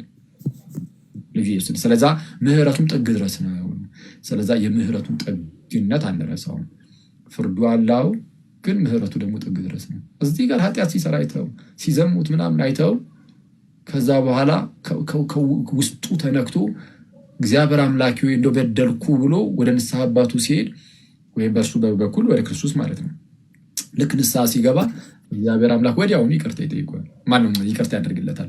ገና ይቅርታ ለመጠየቅ ሰውየው ሲነሳሳ ያችን ኢንስታንት እግዚአብሔር በጣም ነው የሚወዳት። ኧረ አባቴን ይቅርታ ልጠይቀው ብሎ ሲነሳ በቃ ያው እኛ ኃጢአት ስንሰራ እንደምናጠፋ ልጆች ነው ኃጢአት የምንሰራው። እንደምናጠፋ ልጆች በቃ እናጠፋለን። አባታችን ደግሞ ይቅርታ እንጠይቀዋለን። አባታችንም ይቅር ይለናል። ግን ይቅር ስለሚለን ብለን ግን እንደፈለገን ግን ኃጢአት አንሰራም። የማያውቅ ሰው ካልሆነ በስተቀር አባታችንን በጣም ስለምንወደው ካሳየን ከትልቅ ፍቅሩ የተነሳ እርሱ በሰጠን ኃይል እየተጠቀምን ከኃጢአት እየራቅን መሄድን ነው የምንመርጠው። ድንገት ግን ሰው ነንና ልንስት ልንወድቅ እንችላለን። አባታችን ደግሞ አሁንም ጓጉቶን የሚጠብቀን እና እንደዛ ነው። ሁለቱም አለ፣ ፍርዱም አለ፣ ምህረቱም አለ። ሁለቱንም ነው የሚያስማማው ጊዜ ብዙ ሰው እኔ ጥያቄ ግን ወርጃ ዳምጣለሁ፣ ግን ከቻልክ ድጋሚ ትመልስልኝ አሪፍ ነው። ካልተረዳው ጠይቀኝ። አሁን የነገርከኝ የምህረቱን ጉዳይ ነው። ሁሉም የነገርከኝ ከኃጢአታችን ይምረናል ፍቅሩን ምናምን ያስተማርከው። ቅጣቱ ጥብቅነቱን እኮ ነው ያልኩህ። ቅጣቱ ለምሳሌ ምህረቱን ያሳየው ለምንድን ነው? ሰውየው በንስሐ ቢመጣ ሊምረው የተዘጋጀ ነው። ቅጣቱ ደግሞ ምንድን ነው? ለዘለዓለም የማይጠፋ እሳት ውስጥ ያ ሰው ይገባል። አለቀ። ቅድም ልክ ብያለሁ እኮ ክርስቶስ ያፍርበታል። ክርስቶስ ካፈረበት አለቀ። ልክ እንደዚህ ይላል። ይኸው ላንብብልህ በማቴዎስ ወንጌል ቀጥታ እናንብበው። እሺ በማቴዎስ ወንጌል ላይ እንዲህ ይላል ምዕራፍ 25 ከቁጥር 31 ጀምሮ የሰው ልጅ በክብሩ በሚመጣበት ጊዜ ከእርሱም ጋር ቅዱሳን መላእክቱ ሁሉ በዚያን ጊዜ በክብሩ ዙፋን ይቀመጣል። አሕዛብ ሁሉ ወይም ሕዝብም ሁሉ ማለት ነው በፊቱ ይሰበሰባሉ። እረኛም በጎቹን ከፍየሎቹ እንደሚለይ እርስ በእርሳቸው ይለያቸዋል ይልና ማለት ጌታችን ኢየሱስ ይመጣል። ሕዝብ ሁሉ በፊቱ ይሰበሰባሉ። ሕዝብ ሁሉ በፊቱ ይሰበሰቡና ከዛ በኋላ እረኛ በጎቹን ከፍየሎቹ እንደሚለየው እርሱም ይለያቸውና ንጉሱም በቀኙ ያሉትን እንዲህ ይላቸዋል፣ እናንተ የአባቴ ብሩካን ኑ ዓለም ከተፈጠረበት ጊዜ ጀምሮ የተዘጋጀላችሁ መንግስት ውረሱ ብሎ ይሰጣቸዋል። እንዲህ እንዲያርጋችኋልና እንዲህ እንዲያርጋችኋልና ብሎ ያስቀምጥላቸዋል። እሺ ያላደረጉትንስ ቅጣቱ ምንድን ነው? እሺ እንዲህ ይላል፣ በዚያን ጊዜ በግራ ያሉት ደግሞ ይላል ቁጥር 41 ላይ እንዲህ ይላቸዋል፣ እናንተ ርጉማን ለሰይጣንና ለመላእክቱ ወደ ተዘጋጀው ወደ ዘላለም እሳት ከእኔ ሂዱ። ለማን ወደ ተዘጋጀው ነው የሚለው? ራሱ ለሰይጣንና ለመላእክቱ ወደ ተዘጋጀው ወደ ዘላለም እሳት ከእኔ ሂዱ። ተርቤ አላበላችሁኝምና፣ ተጠምቼ አላጠጣችሁኝምና፣ እንግዳ ሆኜ አልተቀበላችሁኝምና፣ ታርዤ አላለበሳችሁኝምና፣ ታምሜ ታስሬ አልጠየቃችሁኝምና ብሎ ሲናገር ነው። ስለዛ ቁጥር 46 ላይ ምን ይላል? እነዚያም ወደ ዘላለም ቅጣት፣ ጻድቃን ግን ወደ ዘላለም ሕይወት ይሄዳል ይላል። ስለዛ ቅጣቱ ዘላለማዊ ነው። እዚህ ከኤርሲያን መገደል ብቻ ሳይሆን እዚህ በምድር ላይ እስካለን እግዚአብሔር አምላክ ሁሌም ቢሆን በምህረት ስለሚጠብቀን ሁሌም ቢሆን እድል አለን። በህይወታችን እስክታልፍ ድረስ ሁሌም እድሉ አለን የመመለስ። ግን እድላችንን ሳንጠቀምበት በኃጢአት ውስጥ ጸንተን ብንኖር፣ እምነታችንን ብንክድ፣ ጌታ ኢየሱስን ብንክደው፣ እግዚአብሔርን ብንክድ ቅጣታችን ዘላለማዊ የሆነ የማያበራ እሳት ነው። ስለዛ ከዚህ እሳት የምናመልጥበት ከዚህ ዘላለማዊ ቅጣት የምናመልጠው በጌታችን በክርስቶስ ኢየሱስ በኩል ነው። እርሱም በማመን ጸጋውን በመቀበል እንደ አቅም እንደተሰጠን የጸጋ መጠንም 30 60 100 እያፈራን እንድንኖር ነው እግዚአብሔር ከኛ የሚጠብቀውና እንደዛ ማድረግ ነው። በቃ አለቀ። ስለዚህ ቅጣቱ በዚህ ደረጃ ነው። ዘላለማዊ የሆነ እሳት ውስጥ ይጥላል እግዚአብሔር። ሸኪው ብዙ ጥያቄ ነበረኝ ግን ሰዓት እንዳልሻማ በቃ ሌላ ጊዜ እጠይቃለሁ። እሺ እግዚአብሔር ያክብርልን። እናመሰግናለን። በርታ። ጥያቄዎቻችሁን ከአሁን በኋላ የምትመጡ ሰዎች በተቻላችሁ አቅም የክርስቶስ ኢየሱስ ፈጣሪነት ላይ አምላክነት ላይ አድርጉ። ርዕሳችን እንትን እንዳይል ማለት ነው እንዳይረሳ። እዚህ ርዕስ ላይ ብቻ እናድርግ። ከአሁን በኋላ እዛ ላይ ስቲክ እናደርጋለን። እሺ ሌላ ሙስሊም ወንድሞች ወይ በዚህ አጋጣሚ ቃል ተሰማልን። አሁን ልጁ የጠየቀው ጥያቄ ትዝብቱን ነው ማለት ትዝብቱን ስለ አንዳንድ ክርስቲያኖች አሉ ሲምሉ ወላሂ ይላሉ እና እንደዚህ እኛ በእኛ ሃይማኖት አሁን እግዚአብሔርን ብለን ማለት አይፈቀድም ማለት በእናንተ ግን ሲጠሩ ሰማለው ነው። በጣም ታዝቧቸዋል ክርስቲያን እህት ወንድሞች። እንግዲህ ወገኖቻችን እንደዚህ ነው የሚታዘቧችሁ። በቃ የሆነ በክርስቶስ የምታፍሩ አይነት ስለሆናችሁ ስትምሉ ወላሂ ትላላችሁ እና እንዴት በአምላካቸው መማልተው እንዴት በማያምኑበት ይምላሉ ብሎ ነው ታዝቧችሁ እንደዚህ አይነት ጥያቄ የሚጠይቁትና አንዳንዴ ራሳችሁን ፈትሹ። አንዳንድ ክርስቲያኖች አሁን ክርስቶስ የምታፈሩበት ጌታ አይደለም። በነገራችን ላይ እዚህ ላይ በዚህ በመጽሐፈ ኢያሱ ወልደ ነዌ ላይ ኢያሱ አንድ የተናገረው ነገር እኮ አለ። አንዴ መጽሐፈ ኢያሱ ቀጥታ ቃል በቃል ነው አይቻልም ባይዘይ። እሺ እንዲህ ይላል በእናንተ መካከል ምዕራፍ 23 ቁጥር 7 ላይ በእናንተ መካከል ወደ ቀሩት ወደ እነዚህ አሕዛብ አትግቡ፣ የአማልክቶቻቸውንም ስም አትጥሩ የአማልክቶቻቸውንም ስም አትጥሩ ይልና አትማሉባቸውም፣ አታምልኳቸውም፣ አትስገዱላቸውም የሚለው የአማልክቶቻቸውን ስም አትጥሩ፣ አታምልኳቸውም አትማሉባቸውም፣ አትማሉባቸው ይላል። ስለዚህ ልንምል አይገባም። ኦፍኮርስ ይሄ ጥንቃቄ ይፈልጋል። ያው በእርግጥ ብዙ ክርስቲያን ወንድሞች እንደ ቀልድ ነው እንደዛ የሚያደርጉት፣ ግን መጠንቀቅ አለብን። በተለይ በዚህ በሐዲስ ኪዳን አይደለም በሌሎችና እንደው ያው ለመደብን እንጂ እንደው በእግዚአብሔር ራስ አይማልም፣ በእግዚአብሔር አይማልም፣ በእግዚአብሔር አምላካችን አይማልም፣ በእግዚአብሔር በአምላካችን አይማልም ማለት እግዚአብሔርን ጌታ ኢየሱስን ምናምን እየተባለ ማለት ጌታን ኢየሱስን ምናምን እንደዚህ አይቻልም፣ እግዚአብሔርን ምናምን አይቻልም፣ በእግዚአብሔር አይማልም። ጭራሽ ሌሎች ደግሞ ሰዎች አምላኮች ጋር እኛን መገናኘት የለብንም በፍጹም። ስማቸውን አትጥሩ አትማሉባቸውም ያለው እና እሱ መታወቅ አለበት። እሺ ሚፍታ ሰላም ላንተ ይሁን ወዳጄ፣ እንደምን አለ? እንኳን ደህና መጣ።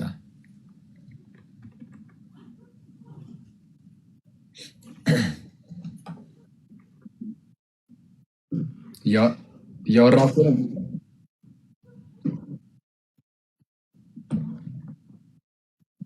ምን አልከኝ?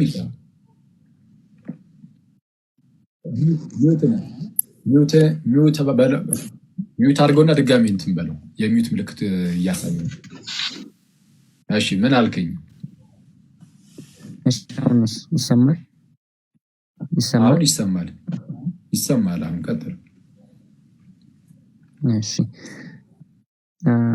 ያው ስታወራ ረጋ ብለህ ስለምታወራ ለመረዳትም ይመቻል። ንግግርህ ደስ ይላል። እሺ ቴንክ ዩ። እሺ ወደ ጥያቄ ቀጥታ መግባት እችላለሁ? አዎ ትችላለህ። ቀጥል።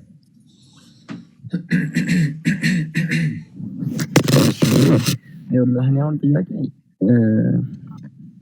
ምን አለ መሰለህ፣ አሁን ለምሳሌ የሆነ የኢየሱስ አምላክነት ላይ ነው ጥያቄያችሁን ብቻ አድርጉት ስላልክ ነው እኔም ልጠይቅ የገባሁት ማለት ነው።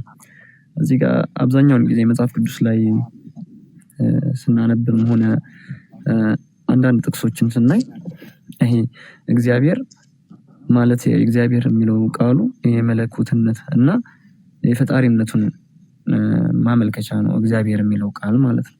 እና እዛ ጋር አብዛኛውን ጊዜ ይሄ መለኮታዊ አምላክነቱን ለማሳያ የሚጠቀመው ለአብ ነው ስናይ ማለት ነው። መጽሐፍ ቅዱስ ላይ እግዚአብሔር አብ ነው ብሎ እንጂ ብዙ ቦታ የሚጠቅሰው እግዚአብሔር ወልድ፣ እግዚአብሔር መንፈስ ቅዱስ ተብሎ አይጠቀስም። አንዳንድ ትምህርቶች ላይ ይሄ ስለ ትሪኒቲ እንኳን ብናይ እግዚአብሔር አብ ይሄ በስመ አብ ወወልድ ወመንፈስ ቅዱስ የምትሉትን ነገር ራሱ ከመጽሐፍ ቅዱስ ውጪ ባሉ በቤተክርስቲያን አባቶች ወይም ደግሞ በቤተክርስቲያን የተጻፈ ጽሁፎች ላይ እንጂ መጽሐፍ ቅዱስ ላይ አናገኛቸውም እነዚህን ቃሎች ማለት ነው። እና እግዚአብሔር ወልድ ብሎ በግልጽ ተናግሮ ቢሆን ኖሮ መጽሐፍ ቅዱስ እና ስለ ኢየሱስ አምላክነት እንደዚህ ይሆናል አይደል? ይሄ ሚስጥር ባይሆን ኖሮ ይሄ እኛም ለመረዳት አይከብደንም ነበር። ገብቷል አይደል እያልኩ ያለሁት። እና ይሄንን ከምን አንፃር ነው ይሄኛው? ይሄ የመጀመሪያ ጥያቄ ነው። ከምን አንፃር ነው እንደዚህ ያልተባለበት እግዚአብሔር ወልድ ያልተባለበት መጽሐፍ ቅዱስ ላይ ከምን አንፃር ነው? ወይም እንደዛ የሚል ቃል ካለ እንድታሳየኝ እፈልጋለሁ። እሺ እንግዲህ እግዚአብሔር ወልድ አልተባለም ወይም ወልድ እግዚአብሔር አልተባለም። ብዙ ቦታ ላይ መጽሐፍ ቅዱስ እግዚአብሔር እየተባለ የሚጠራው አብ ነው። ወልድ እግዚአብሔር ተብሎ አልተጠራም የሚልና ወይም እግዚአብሔር ወልድ ማለት ነው ተብሎ አልተጠራምና እንደው በስመ አብ ወወልድ ወመንፈስ ቅዱስ የምንለው ራሱ ከመጽሐፍ ቅዱስ የተገኘ ሳይሆን ከሌሎች መጽሐፍት የተገኘ ነው የሚል ነው የተነሳው። በስመ አብ ወወልድ ወመንፈስ ቅዱስ የሚለው የተገኘው ቀጥታ ከመጽሐፍ ቅዱስ ነው። በዚህ በማቴዎስ ወንጌል ምዕራፍ 28 ቁጥር 19 ላይ አጥምቁ ብሎ ጌታችን ሲናገር የሰጠው ይህንን ነበረ። ይህ ባፕቲዝማል ፎርሙላ ነው። በአብ በወልድ እና በመንፈስ ቅዱስ ስም ይላል። በግዕዝ ሲሆን በስመ አብ ወወልድ ወመንፈስ ቅዱስ ይሆናል ማለት ነው። በስመ አብ ወወልድ ወመንፈስ ቅዱስ። እሺ ስለዛ አሁን በአብ በወልድ እና በመንፈስ ቅዱስ ስም የሚለው ከመጽሐፍ ቅዱስ ነው ቀጥታ ሊትራሊ። እሱ እንዳለ ሆኖ ደግሞ ወልድ እግዚአብሔር ተብሎ ተጠርቷል ወይ? አዎ ተጠርቷል። በጣም በርካታ ቦታ ላይ እግዚአብሔር ወይም አምላክ ተብሎ ተጠርቷል። ማስረጃ ለምሳሌ በዚህ በዮሐንስ ወንጌል ምዕራፍ 1 ቁጥር 1 ላይ በመጀመሪያ ቃል ነበረ፣ ቃልም በእግዚአብሔር ዘንድ ነበረ ይልና ቃልም እግዚአብሔር ነበረ ይላል። ቃል በቃል እንደዚህ ይላል። ባይዚ አሁን ቃል ማን ነው ከተባለ ችግር የለም። ቁጥር 14 ላይ ቃልም ስጋ ሆነ በእኛም አደረ ስለሚል ወደ ላይ ከፍ ብለህ ስትመለከት ደግሞ ወደ ገዛ ወገኖቹ መጣ እያለም ስለሚናገር ወደ ገዛ ወገኖቹ የመጣው ክርስቶስ እንጂ ሌላ እንዳልሆነ ግልጽ ነው። ስጋ የሆነው እርሱ እንደሆነ ዘቁል ቁጥር 18 ላይ በአባቱ እቅፍ ያለ አንድ ልጅ እርሱ ተረከ ይላል። ልጁ የተባለው ልጅ ወልድ ነው። ቃልም ስጋ ሆነ በእኛም አደረ ጸጋና እውነትን የተመላ ነው ይልና አንድ ልጅም ከአባቱ ዘንድ እንዳለ ያለውን ክብሩን አየንም ይላል። ስለዛ ስለ ልጁ ነው እያወራ ያለው። ስለዛ ቃል በመጀመሪያ እንደነበረ ሰው ከመሆኑ በፊት ቃል ነው። በቃ አለቀ። ያ ቃል ደግሞ ከእግዚአብሔር ጋር እንደነበረ ተናገረ። ቃልም በእግዚአብሔር ዘንድ ነበር ይላል። ቃልም እግዚአብሔር ነበረ። ቃል በቃል እንዲህ ይላል። ለመረዳት ፍላጎት ይኑረን እንጂ ሚፍታ ወንድሜ ቃል በቃል ቃልም እግዚአብሔር ነበር ይላል። አምላክ ነበረ። ቃልም እግዚአብሔር ነበር። ካይቴው ሴን ሆሎጎስ ይላል። ቃልም እግዚአብሔር ነበር፣ አምላክ ነበር። ግን አምላክማ መባሉ ምናልባት ያው እነ ሙሴም አምላክ ተብለዋል፣ ሌሎችም የእግዚአብሔር ቃል ይመጣላቸውም አምላክ ተብለዋል የሚል ነገር ይነሳል። አንዳንድ ጊዜ ክርስቶስ አምላክ ሲባል እግዚአብሔር ሲባል ልክ እንደነሱ እንዳልሆነ እንድታውቀው ደግሞ ፈጣሪ ከመሆኑ አንጻር እንደሆነ እንደዚህ የተባለው እንድታውቀው እዛው ጋር ቀጠላል። ቁጥር 3 ላይ ምን ይላል? ሁሉ በእርሱ ሆነ ይላል። ሚኒንግ ሁሉ በእርሱ ተፈጠረ። ሁሉ በእርሱ ተፈጠረ ወይም ሆነ። ከሆነውም ወይም ከተፈጠረውም ማለት ነው አንዳች እንኳን ያለ እርሱ የሆነ ምንም የለም። የሆነው ሁሉ የሚሆነው በእርሱ ነው። ከሆነውም አንዳች እንኳን ያለ እርሱ የሆነ ምንም የለም። ስለዚህ እርሱ ኧረ እግዚአብሔር ነው። ቃልም እግዚአብሔር ነበር ይልና ቀጠል አድርጎ ደግሞ ወደ ታች ዝቅ ስንል እንዲህ ይላል። ዮሐንስ ወንጌል ምዕራፍ 1 ላይ እሺ ቁጥር 6 ላይ እንዲህ ይላል ከእግዚአብሔር የተላከ ስሙ ዮሐንስ የሚባል አንድ ሰው ነበረ። ሁሉ በእርሱ በኩል እንዲያምኑ ይህ ስለ ብርሃን ይመሰክር ዘንድ ስለምን? ስለ ብርሃን ዮሐንስ ማለት ነው። መጥምቁ ዮሐንስ ስለ ብርሃን ይመሰክር ዘንድ ለምስክር መጣ። ስለ ብርሃን ሊመሰክር መጣ እንጂ እርሱ ብርሃን አልነበረም። መጥምቁ ዮሐንስ ራሱ ብርሃን አልነበረም፣ ግን ስለ ብርሃን ሊመሰክር መጣ። ሊመሰክር የመጣው ስለ ጌታ ኢየሱስ ነው። እዚህ ክፍል ላይ ደግሞ ስለ ብርሃን ሊመሰክር መጣ አለ። ስለዚህ ሁለተኛው ብርሃን ማን ነው? ጌታችን ኢየሱስ። እዛው ጋር ግን ዝቅ ብሎ እንደዚህ ነው። እሺ ስለ ብርሃን ሊመሰክር መጣ እንጂ እርሱ ብርሃን አልነበረም። ለሰው ሁሉ የሚያበራው እውነተኛው ብርሃን ወደ ዓለም ይመጣ ነበረ።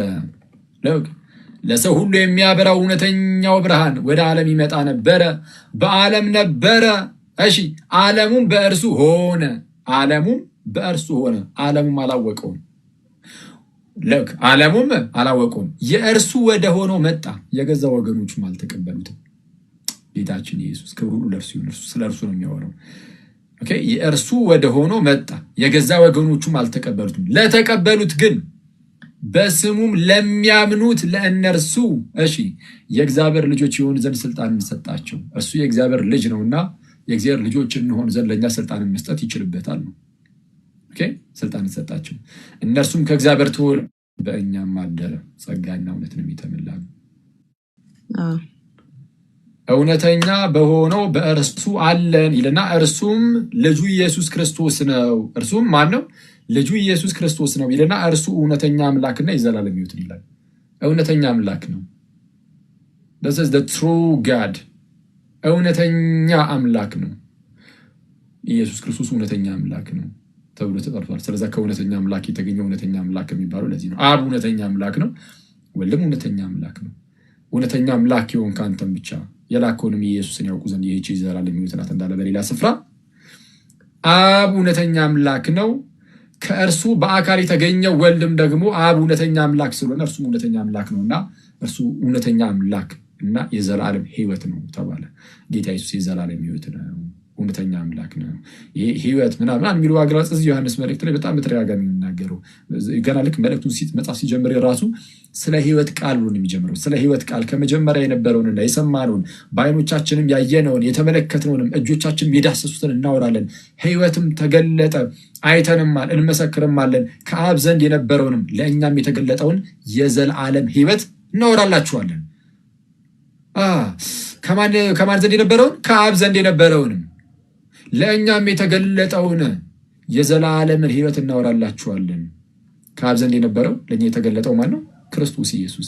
ከአብ ዘንድ የነበረውን ለእኛም የተገለጠውን ማንን? የዘላለም ሕይወትን እናወራላችኋለን። ምዕራፍ 5 ቁጥር 20 ላይ ምን ነበር ያለው? እርሱ እውነተኛ አምላክና የዘላለም ሕይወት ነው። የዘላለም ሕይወት ነው እሱ ጌታችን ኢየሱስ ነው። ስለዚህ እውነተኛ አምላክ እግዚአብሔር እየተባለ ሲጠራ አይተነዋል። ተጨማሪ ግን ልስጥ ቲቶ ላይ እንዲህ ይላል። ቲቶ ምዕራፍ 2 ቁጥር 13 ላይ ከቁጥር 11 ጀምሮ ሰዎችን ሁሉ የሚያድን የእግዚአብሔር ጸጋ ተገልጧልና፣ እሺ ይህም ጸጋ ኃጢአተኝነትንና ዓለማዊ ምኞትን ክደን የተባረከውን ተስፋችንን እርሱም የታላቁን የአምላካችንና የመድኃኒታችንን የኢየሱስ ክርስቶስን ክብር መገለጥ እየጠበቅን ራሳችንን በመግዛትና በጽድቅ እግዚአብሔርን በመምሰል በአሁኑ ዘመን እንድኖር ያስተምረናል ይላል። ማንን በመጠበቅ? የተባረከውን ተስፋችንን እርሱም ይልና የታላቁ የአምላካችንና የመድኃኒታችን የኢየሱስ ክርስቶስን ክብር መገለጥ እየጠበቅን ይላል። ታላቁ አምላክ፣ እውነተኛ አምላክ፣ የዘላለም ሕይወት እግዚአብሔር ተብሎ ይጠራል ጌታ ኢየሱስ። ስለዛ መጽሐፍ ቅዱሳችን በጣም በተደጋጋሚ የክርስቶስ ኢየሱስን እግዚአብሔርነት አምላክነት ያስቀምጣል። ጴጥሮስም እንደዚህ በመልእክቱ ያስቀምጣል። ይሁዳ በመልእክቱ ያስቀምጣል። ስለዛ ግልጽ ይመስለኛል። እሺ አመሰግናለሁ። ግን ያው ስለ እኔ የጠየቅኩ ጥያቄ በዚህ መልክ አልነበረም። ግን የሆነ ስለ ይሄ እንደ ገለልተኛ አካል ሆኜ ነው እየጠየቅኩ ያለሁት። ስለ የጠየቅኩን ጥያቄ ስለ የሆነ እግዚአብሔር ወልድ ተብሎ ይሄ የእሱን እግዚአብሔርነት ወይም ደግሞ የእሱን እግዚአብሔርነት ላይ እግዚአብሔር አብ ተብሎ እንደተጠራው እግዚአብሔር ወልድ ወይም እግዚአብሔር መንፈስ ቅዱስ ተብሎ የተጠራበትን መንገድ መጽሐፍ ቅዱስ ቢገልጽልን ነበር አባባሌ። ግን አንተ አሁን እዚህ ላይ ያስረዳኸኝ አምላክነቱን የሚገልጽበትን ነገር ነው። ይሄ ከዮሐንስ ወንጌል ምዕራፍ 1 ጀምሮ ያለውን ይሄ በመጀመሪያ ቃል ነበር፣ ቃልም በእግዚአብሔር ዘንድ ነበር፣ ቃልም እግዚአብሔር ነበር የሚለውን እሱን አብራርተህልኝ ነው ወደ አምላክነቱ ነው የሄድከው እንጂ ስለ እኔ አሁን ይሄ ላይክ እንደ ሚስጥር የሆነብን ነገር እኮ እሱ ነው። ገብቶሃል አይደለ? እናንተ የምትረዱበት መንገድ አለ፣ ትሪኒቲን የምታምኑበት መንገድ፣ እኛም ደግሞ የምናምንበት መንገድ አለ። እኔ ግን የምንስጠይቅ ከእስልምና ውጭ ነው። ይሄ እንደ እስላማዊ ሆኜ ሳይሆን ያው መጽሐፉን ለመርዳት ካለኝ ፍላጎት አንጻር ነው ያንን እየጠየቅኩ ያለሁት ማለት ነው። እና እዛ ጋ አሁን በመጀመሪያም ቃል ነበረ፣ ቃልም እግዚአብሔር ዘንድ ነበረ፣ ቃልም እግዚአብሔር ነበረ ሲል ያንን ቃል አሁን ይላል እኮ ወደታች ወረድ ስንል ቃልም ስጋ ሆነ ይላል። ገብቶሃል አይደለ? አሁን ያንን እኔ አሁን የተረዳሁበት መንገድ ያው ፈጣሪ በቃሉ ያንን በዛ ቃል መሰረት እሱ ጋር ባለው መለኮታዊ ቃል መሰረት አንዴ እሷን ሁለተኛ ጥያቄ ታደርጋለህ እና እሱ ላይ እንሄድበታለን። ቃል ስጋ ሆነ የሚለው ላይ ማለት ነው። መጀመሪያ እዛኛው ላይ እንጨርስ። እግዚአብሔር አብ እንደተባለው እግዚአብሔር ወልድ ምናምን በሚል ቃል ቀጥታ ሊትራሊ እንደዛ መቀመጥ አለበት ወይ? አይ ግዴታ አይደለም። ማለት ኢየሱስ እግዚአብሔር እንደሆነ ለምሳሌ አንድ ዶክተር ለምሳሌ አንተ ዶክተር ነህ እንበልና አንተና እሺ ማማዬ ሁለታችሁም ዶክተሮች ናችሁ እንበል። ሰው ዶክተር ሚፍታ ብዬ ብናገር በቃ ዶክተርነት ግልጽ ነው ይታወቃል። ማማዬን ግን ዶክተር ማማዬ አላልኳትም። ማማዬ ዶክተር ነች አልኩኝ። ለምሳሌ ማማዬ ዶክተር ነች ብል አንተን ግን ዶክተር ሚፍታ ብዬ ስለጠራው አይ ማማዬ ዶክተር ናት ብትልም ዶክተር ማማዬ ስላላልክ በቃ እሷማ ዶክተር አይደለችም ብለህ ትከራከራለህ? አትከራከርም። ልክ እንደዚህ ሁሉ አብ እግዚአብሔር ነው፣ ወልድም እግዚአብሔር ነው። አብን እግዚአብሔር አብ ብሎ ስለጠራው ወልድን ግን እግዚአብሔር ነው ብሎ ወልድን በግልጽ እንዲህ ቃልም እግዚአብሔር ነበረ ብሎ ስላስቀመጠ እግዚአብሔር በአንደኛ ዮሐንስ መልእክት ምዕራፍ 5 ላይ ደግሞ ኢየሱስ ክርስቶስ እርሱ እውነተኛ እግዚአብሔር እውነተኛ አምላክና የዘላለም ሕይወት ነው ብሎ ተናግሯል። ስለዚህ እንዲህ ብሎ ስለተናገረ አምላክነቱን የሚያስገድ አይደለም። ስለዚህ ይሄ የዶክተሩ ምሳሌ ያዘው። ዶክተር ሚፍታ ብል ማማዬ ደግሞ ዶክተር ናት ብል ልዩነት አይኖረውም። ይሄ ራሳችን ቃላትን እየመረጠን ከዛ በኋላ እኛ የምንላቸው ቃላት ካልሆኑ ብለን መከራከር የምንችል አይመስለኝም። ይሄ ፍላሽ ይመስለኛል። እንደዛ ነው። ቃልም ስለሆነ ወይ ምን አልከኝ ሚፍታ? ይሄ ፈላሽ ሀሳብ ለማንሳት ፈልጌ ሳይሆን ስለዛ ጋር ያው የእሱ ቃል ኃያልነትን እንደሚገልጽ ነው የተረዳሁት። ገብቶሃል አይደለ? በቃሉ ምንም ነገር እንደሚያደርግ በቃሉ ምንም ይሄ በመጀመሪያም ቃል ነበር የሚለውን ማለት ነው። እኔ የተረዳሁበትን መንገድ ነው የምልህ። እናንተ የተረዳችሁበት መንገድ የራሳችሁ መንገድ አለ። እኔ የተረዳሁበትን መንገድ ደግሞ የራሴ የሆነ መንገድ አለ። ገብቶሃል አይደለ? እና እኔ የተረዳሁበት መንገድ ያ በእግዚአብሔር ዘንድ የነበረው ቃል የራሱ መሆኑን ገብቶሃል አይደለ? በዛ በቃሉ ምንም ነገርን ሊፈጥር እንደሚችል ምንንም ነገር ሊያደርግ እንደሚችል ነው እኔ የተረዳሁበት አንግል ማለት ነው። ገብቶሃል አይደለ? እና ከዛ አንጻር ያንን ቃል እኔ እናንተ በተረዳችሁበት መንገድ ኢየሱስ ነው ኢየሱስን መሆኑን ነው እንጂ እዛ ጋር ይሄ ቃል ብቻ ቃልነቱን ወይም ደግሞ ከእግዚአብሔር የሚወጣ ቃል ብቻ አለመሆኑን ታምናላችሁ እናንተ። ያ ቃል ግን እግዚአብሔር ነው ራሱ ኢየሱስ ክርስቶስ ነው ብላችሁ ነው እናንተ የምታምኑት። ያንን አውቃለሁ እረዳዋለሁ እናንተ እንትን የምትሉት ማለት ግን ይሄ ለእኔ ልቀበለው አልቻልኩም። ለእኔ ሊገባኝ አልቻለም። ልቀበለው አልቻልኩም ስለ ለእኔ ልቀበለው እንደዚህ ይላል። እሺ ሚፍታይ ከይቅርታ ጋር ማለት ለምሳሌ ራዕይ ምዕራፍ 19 ቁጥር 13 ላይ እንደዚህ ይላል። ሰማይም ተከፍቶ ከቁጥር 11 ጀምሮ ይቅርታ።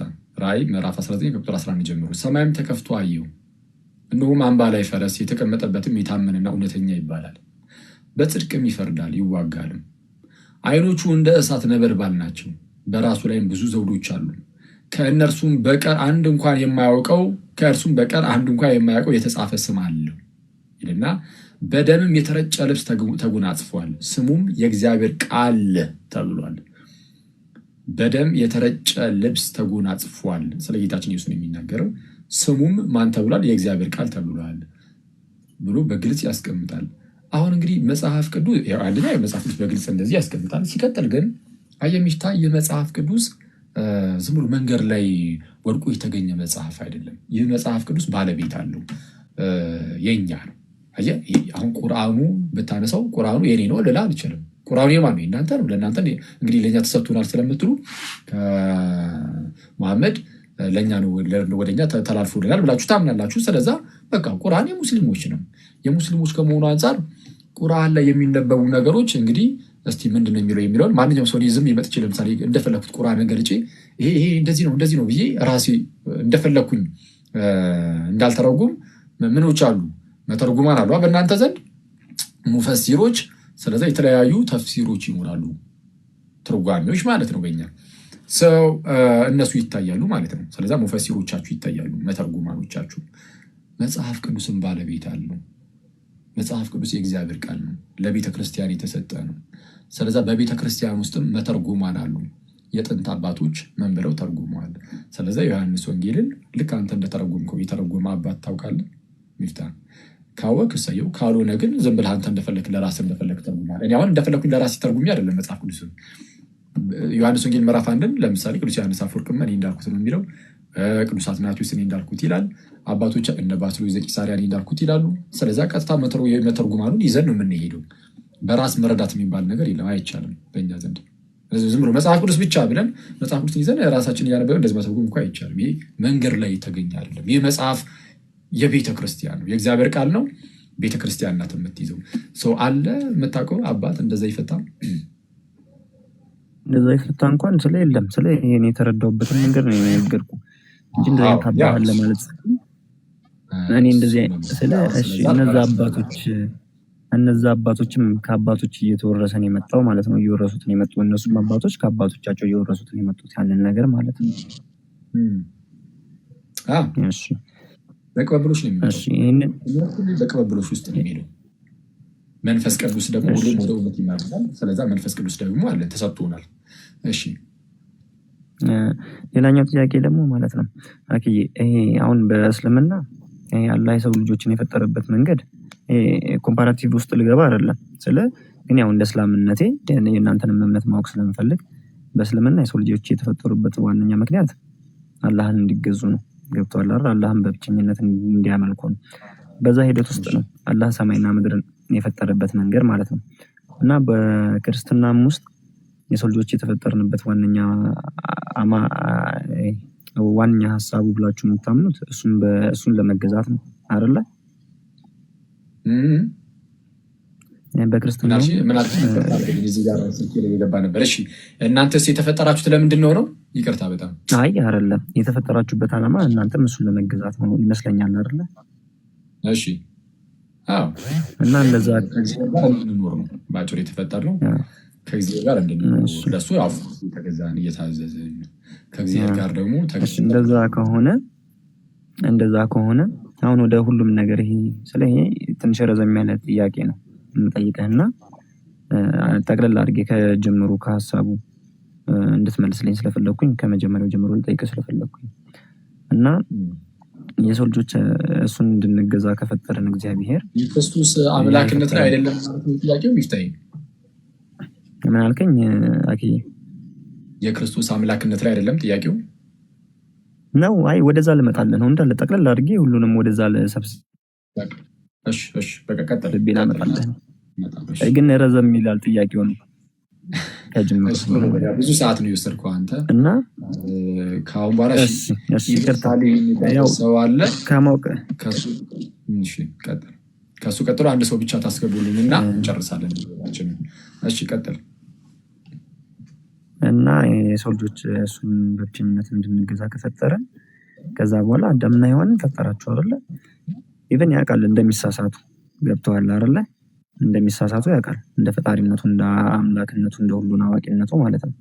ያንን ዕፀ በለስ እኮ እንደሚመገቡ ያውቃልና ምድርም የተፈጠረበት ዓላማ ለሰው ልጆች ይሄ መተላለፊያ ሀገር ሆና እንድትቀመጥ ነው ዓላማው ማለት ነው። የሰው ልጆች የአዳምና ሔዋን ከገነት እንደሚባረሩ ፈጣሪ ቀድሞውን ያውቃል ሳይፈጥራቸውም በፊት ነው ገብተዋል አይደለ? ስለዚህ እነሱን ከፈጠረ በኋላ አዳም እና ሔዋን ያንን ስህተት እንደሚሳሳቱ ስለሚያውቅ ተሳሳቱ።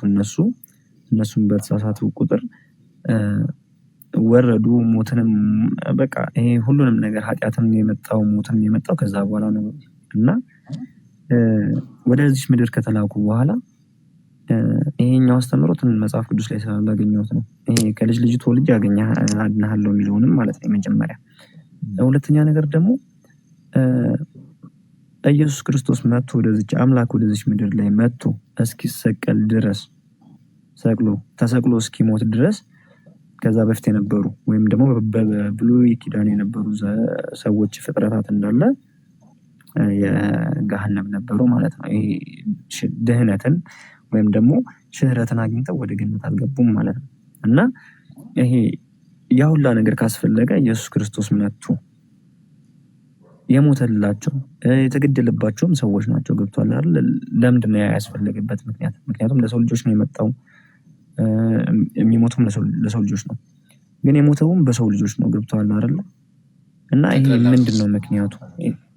እሺ በውስጡ ብዙ ጥያቄ ስላለው ነው እንዳለ እንድትመልስልኝ ስለፈለኩኝ እና የሞተውም በሰዎች ነው እና ይህ ሁላ ምክንያቱ ምንድን ነው? ለሰው ልጆችም መጥቶ በሰው ልጆች የሞተበት የመጀመሪያ ምክንያት። ሁለተኛ ደግሞ ከልጅ ልጅ መጥቼ አድነሃለሁ። ለምን ሞተ ነው? ክርስቶስ ኢየሱስ ስለ ሰዎች ለምን ሞተ ነው? አይደለም፣ እንደዛ ሳይሆን ለሰው ልጆች መጥቶ እንዴት በሰው ልጆች ይሞታል? ኦኬ፣ በሰው እጅ እንዴት ሞተ ነው ማለት ሰዎች እንዴት ሊገድሉ ቻሉ ነው? አዎ፣ የመጣው ለነሱም ጭምር እስከሆነ ድረስ ለምን በእነሱ መሞቱ አስፈላጊ ሆነ? ለምንድን ነው የሞተበት ምክንያት? እሺ፣ በአጭሩ ላስቀምጥልህ። እንግዲህ ይሄ ከልጅ ልጅ ተወልጄ አድናለሁ ምናምን የሚለው ቃል እንግዲህ እዚህ መጽሐፈ ቀለሚንጦስ ላይ ነው ያለው። ዋናው ትልቁ ነገር ግን ይሄ ከልጅ ልጅ ተወልጄ አድናለሁ የሚለው መጥቶ ማዳኑን የሚያሳይ ስለሆነ ዘፍጥረት ላይም አለ። በምን መልኩ ነው የተቀመጠው? ዘፍጥረት ምዕራፍ 3 ቁጥር 15 ላይ በአንተና በሴቲቱ በዘርህና በዘሯ መካከል ጠላትነትን አድርጋለሁ፣ እርሱ ሰኮናን እርሱ ደግሞ ዘሯ ማለት ነው አናትን ይቀጠቅጣል ተብሎ ነበረ እና የፍጻሜው ለጌታችን ኢየሱስ ክርስቶስ ነው። አናቱ የሚቀጠቅጠው ደግሞ የዲያብሎስን ነው። በእባቡ ውስጥ ተሰውሮ ሔዋንን ያሳታት ሰይጣን ነውና በዚህ በመጽሐፈ ጥበብ ምዕራፍ 2 ላይ እንደተነገረው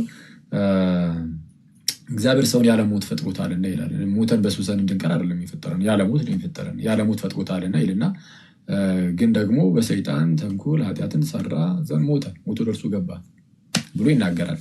ስለዚህ ያንን ሰይጣን በእባብ ተሰውሮ ያታለላቸውን ሰይጣንን ድል የሚነሳው የሴቲቱ ዘር የተባለው ጌታችንና መድኃኒታችን ኢየሱስ ነው።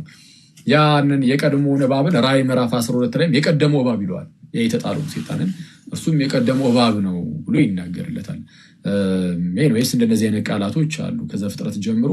ይህ ዘፍጥረት ምዕራፍ 3 ቁጥር 15 የመጽሐፍ ቅዱስ ልቡ ነው ራሱ የመጽሐፍ ቅዱስ ልብ ተብሎ ይነገራል። ዋና አካል የሚጀምረው የሚመዘዘው ከዛ ነው። የክርስቶስ መምጣትን በደንብ በተስፋ መልክ የተነገረበት ማለት ከዛ በኋላ ታይፖሎጂካሊ ቀጥታ በቃልም ደረጃም በምልክት ደረጃም የክርስቶስን መምጣት እግዚአብሔር እያሳየ ይመጣና ክርስቶስ ከዛ በላይ ይመጣል። ድንገት ድርስ ብሎ ዝም ብሎ ይመጣ አይደለም። ኢየሱስ በጣም በነቢያት ሁሉ ተስፋ ተደርጎ የተጠበቀ በተለያዩ ምልክቶች ምናምን እግዚአብሔር ያስጠበቀው ነገር ነው የክርስቶስን መምጣት። ስለዚህ ይሄ ከልጅ ልጅ ተወልጄ አድናለሁ የሚለው ባይኖርም ኖርማል ነበረ፣ ግን እዚህ መጽሐፈ ቀለሚንጦስ ላይ አለ። አሁን ቅድም ማማ ያወጣቸው አይ ቲንክ እሱን ነው መሰለኝ። ከዛ ውጭ ግን ክርስቶስ ለዓለም ሊሞት መጣ፣ ለሰዎች ሊሞት መጣ። ለሰዎች ሊሞት መጥቶ እንዴት በሰዎች ደግሞ እንዴት ይሞታል? ማለት በሰዎች ሊሞት በሰዎች ሊተገደለው እንዴት ይሆናል? አይ ችግር የለም። የመጣው እኮ በሰዎች ላለመገደል ሳይሆን ለመሞት ነው። ዋናው ቁም ነገሩ መሞቱ ላይ ነው። ግን ሲሞት ደግሞ የሞተው በምን መልኩ ነው? ልክ ጌታችን ተናግሮ ነበረ። በምሳሌም እያደረገ ይነግራቸዋል። ምንድነው? ያንን ጌታ ማለት ነው ይልካል ወደ ባሪያዎቹን ይልክባቸውና ከዛ የሚላኩ ባሪያዎችን ሁሉ የሚላክላቸው እንደዛ ሰዎች አንዳንዶቹን ይወግሯቸዋል፣ አንዳንዶቹን ይገድሏቸዋል። በኋላ ላይ ግን ልጅን እንኳን ያፍሩታል ብሎ ልጁን እንደላከባቸው ይናገርና ልጁ ደግሞ ሲያዩ ወራሹ መጣ ብሎ ሲገርቡት እናያለን። ልክ እንደዚህ ሁሉ እግዚአብሔር ብዙ ነቢያትን ወደ አይሁዳውያን ላከ ወደ ህዝቡ። ከዛ ለመጨረሻ ላይ ግን ልጁ ኢየሱስን ለዓለም ላከ ሲል ገደሉት እንደለመኑት እና ባለማወቃቸውን የገደሉት ነው። እንዴት በሰው ሞተ ከተባለ አላወቁም። ለዛ ነው ምን የሚለው ቅዱስ ጳውሎስ በዚህ በመጀመሪያ ቆሮንቶስ መልእክቱ ላይ እንዲህ ይላል። የመጀመሪያ ቆሮንቶስ መልእክት ምዕራፍ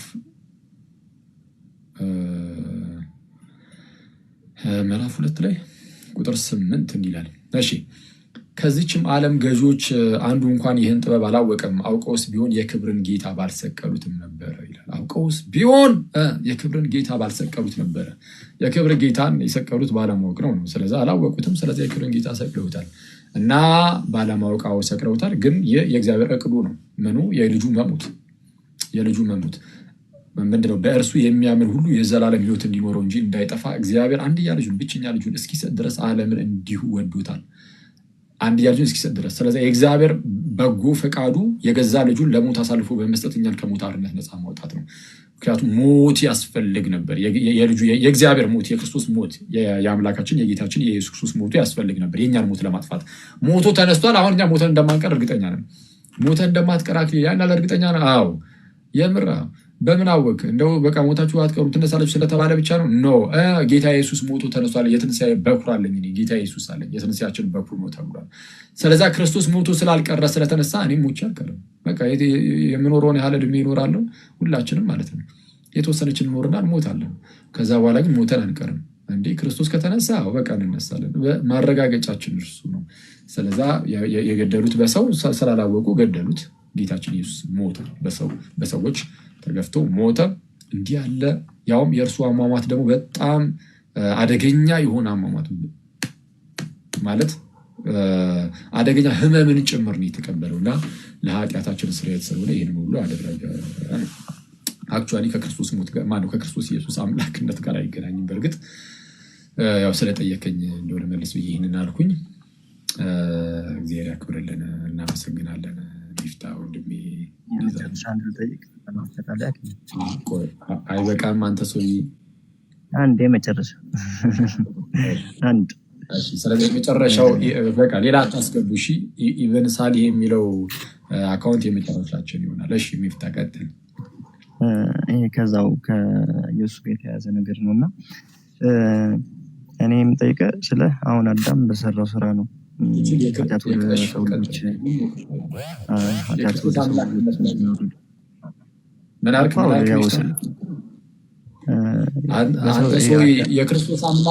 የክርስቶስ አምላክነት ላይ ስትባል ጠቅለል አድርጌ እዛ ላይ ሊሆኑ እያልክ ሌላ ነገር ትጠይቃለህ አይደል? ሌላ ነገር ለመጠየቅ ፈልጌያለሁ። እዛው ስለ አያይዤ ለመጠየቅ ስለምፈልግ እኮ ነው። ከስር ከመሰረቱ መጠየቅ ስለምፈልግ ስለ አሁን ለምሳሌ ያው የሰው ልጆች ኃጢአት መነሻ አዳም ነው። ገብቷል? አዳምና ሔዋን ናቸው። ስለዚህ ለእነሱም መነሻ እናንተ እንደምትሉት እውነት ጌታ መጥቶ ኢየሱስ መጥቶ ወደዚህ ምድር ላይ መጥቶ ለሰው ልጆች ኃጢአት ሲል ተሰቅሎ ከሞተ እናንተን ካለ ለዚህ ሁላ መነሻ ለዚህ አሁን ላይ ስቲል አሁን ላይ ላለንበት ወይም ደግሞ በዛ ዘመን ለነበሩት ሰዎች ለሚሰሩት ኃጢአትም ወንጀልም መነሻው አባታችን አዳም ነው። ገብቶሃል አይደል? እና ኢየሱስ ክርስቶስ መጥቶ ያንን ሞትን ሞቶ ከተነሳ ያንን ከዛ ኃጢአት ሊያንጻን ከተነሳ ስለዚህ ከዛ በኋላ ያለው ነገር እንዴት ይታያል? ይሄ ስለ አባባሌ ገብቷል? እንደ ጌታነቱ እንደ መሐሪነቱ ትክክለኛ መሐሪና ትክክለኛ ጌታ ከሆነ እዛ ጋር ስቅለቱን ውድቅ አያደርግበትም ወይ? የኢየሱስን ማለት ነው። ከዛ በኋላ ሞት መኖሩ ኃጢአት መኖሩ የሰው ልጆች መከፋፈሉ ኢቨን እምነት ኖሯቸው እንኳን በእምነት መከፋፈላቸውን እዛ ጋር ያለውን የእሱን አምላክነት ውድቅ አያደርገውም። የመጣው አዳም ለሰራው ኃጢአት ነው ወደዚህ ምድር የመጣው። ወደዚህ ምድር ደግሞ ከመጣ በኋላ ኢየሱስ ደግሞ ካሳ ከከፈለ እስከዛ ላለው ነገር አሁን ድረስ የሞትና ኃጢአት ጣዖት አምልኩ ባዕድ አምልኩ ምኑ የሁሉ ነገር ለምን ቀጠለ ነው? መቅረት አልነበረበትም ወይ? ክላሽ አያደርግም ወይ? ከእሱ አምላክነት ከቃሉ ጋር ቃሉ እሱ ከተናገረው ቃል ጋር ክላሽ አያደርግም ወይ? ጌትነቱን እንትን አይልበትም አይጥልበትም። እና አመሰግናለሁ ስላዳመጥከኝ። ምንም አሁን እንትኑ ይሄ አምላክነቱን ጌትነቱን የሚጋፋ አይደለም። ያው ስቅለቱንም ደግሞ የሚያክፋፋ ነገር አይደለም። ተመልከት፣ አዳም ኃጢአትን ሰራና ሞተ እና ወደ ስጋው ሞት ዘልቆ ገባበት እና ከዛ በኋላ ደካማ ሆነ። ኃጢአትን በቀላሉ የሚሰራ አይነት ሆነ አዳም ማለት ነው። እና አዳም እንደዚህ አይነት ሁኔታ ውስጥ ገባና ከእርሱ የሚወለዱ ሁሉ እርሱን አዳምን ይመስላሉ። አዳምን የሚመስሉት ለምንድን ነው ከተባለ ከራሱ ከአዳም የሚገኙ ስለሆኑ ነው። ኦኬ፣ ክርስቶስ ኢየሱስ ይህን ነገር ለማስቆም መጣና በመስቀል ላይ እጆቹን ዘርግቶ ስለ ሁላችን ሞተ። አሁን በክርስቶስ በኩል የሚመጣውን አሁን በአዳም በኩል የሚመጣውን ሞት ሁላችንም ሼር እናደርጋለን፣ ምክንያቱም ከራሱ ከአዳም ስለተገኘ። በክርስቶስ በኩል የሚመጣውን ሕይወት ለመጋራት ደግሞ ለማግኘት ደግሞ ምን ማድረግ አለብን? ከአዳም ሞትን የተጋራ ነው እንዲሁ አይደለም። ከእርሱ በስጋ ስለምንገኝ ነው። ከእርሱ ጋር በስጋ ስለምንዛመድ ነው። ከጌታችን ከክርስቶስ ኢየሱስ ጋርም በሚስጥራት በኩል አንድ ካልሆንን በስተቀር ያንን ሕይወት አናገኝም። የመጀመሪያው ይሄ ነው። በክርስቶስ በኩል የተሰራው ስራ ለዓለም ሁሉ ቢሆንም የሚያገኙት ግን እነማን ናቸው ከተባለ ፈቅደው ወደ ክርስቶስ የሚጠጉ አሜን ብለው ክርስቶስ ኢየሱስን የሚቀበሉ በጌታችን በክርስቶስ ኢየሱስ የሚያምኑ እነርሱ በክርስቶስ የተሰራውን የማዳን ስራ ያገኙና ልክ ሲያገኙ ደግሞ ኮምፕሊትሊ እዛው ሁሉም ነገር አልቆ ጨርሰስ ይላል። እንደዛ እኮ አይደለም ትምህርታችን። ክርስቶስን ካገኘን ከዛ በኋላ ምን እንጀምራለን? አዲስ ህይወት ጀምረን ቦርን አጌን ስለምናደርግ ዳግም ስለምንወለድ ዳግም ነው የምንወለደው እንጂ ፍጻሜን ሳይሆን የምናገኘው መወለድ ነው ገና። ስለዛ እንወለድና ቀስ በቀስ በመንፈሳዊ ህይወታችን ኃጢአትን ከላያችን ላይ እየጣልን እያደግን በቅድስና ህይወት እያደግን ክርስቶስን ራሱን እየመሰልን እናድጋለን። ከዛ በኋላ ያቺ ሞት ወደ ህይወታችን ውስጥ የመጣችው ሞት እርሷ ደግሞ የምጠፋበት ጊዜ ይመጣል። እርሱም መቼ ነው? በዳግም ምጽአት ጌታችን ኢየሱስ ዳግም ሲመጣ ሁላችንም ዳግም እንነሳለን። ሞት ኦልሬዲ ወደ ስጋችን በቃ ዘልቆ ገብቷል። የሚጠፋው እንዴት ነው ከተባለ ክርስቶስ ሞቶ ተነስቶ የለ እኛም ሞተን በመነሳት ውስጥ ያን ይፈጸማል።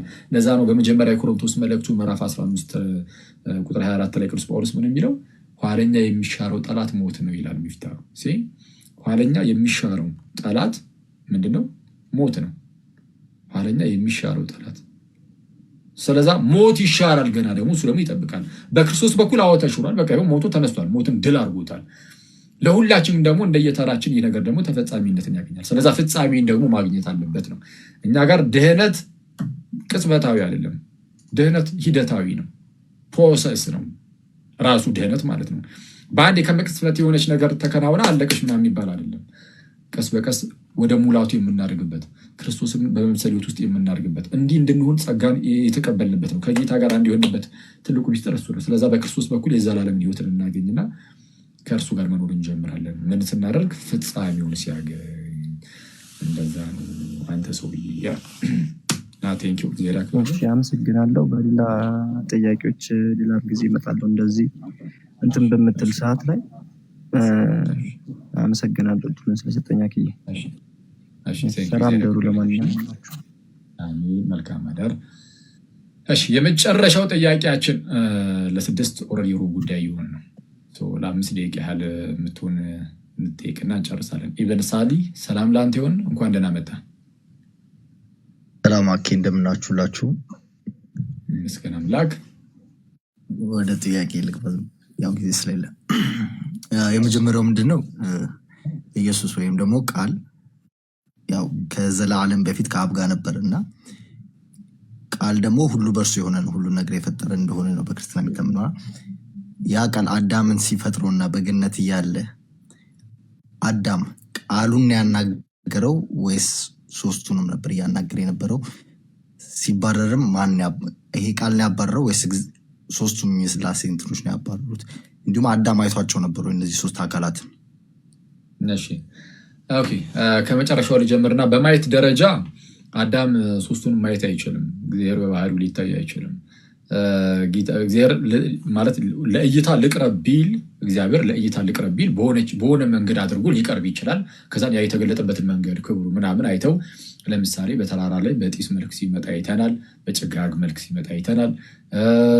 በመላእክት መልክ እንደዚህ ሲመጣ ልናይ እንችላለን እና በሌሎች መንገድም አዳም ጋር ስትሄድ የእግዚአብሔር ድምፅ በገነት ይመላለስ ነበረ ስለተባለ አይቷል። በድምፅ መልክ አይነት ነገር ሊሰማው ይችላል። ቀጥታ ግን አያቸው የሚል መጽሐፍ ቅዱስ ላይ የለም። ቀጥታ የማንን ድምፅ ነው የሰማው? ቀጥታ የእግዚአብሔርን ድምፅ እንደሰማ ተናግሯል።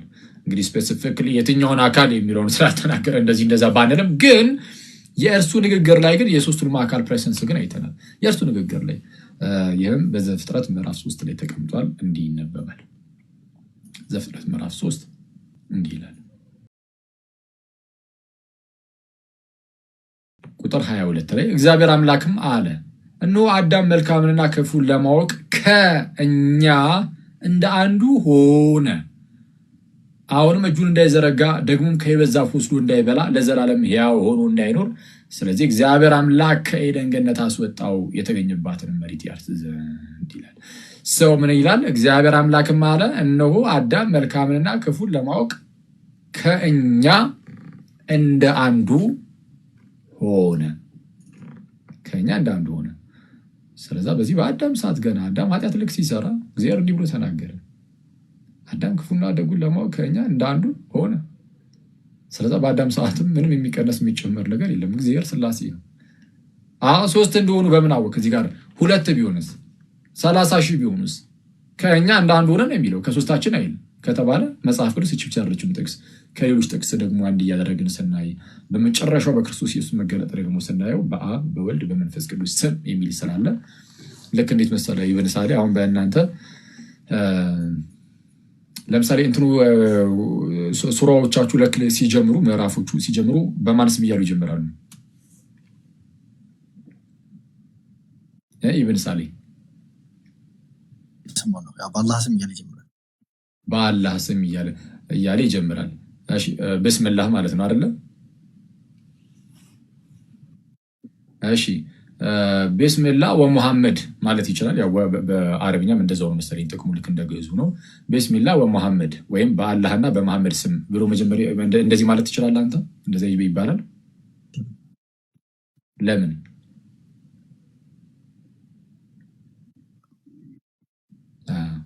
መሐመድ ፈጣሪ ስላልሆነ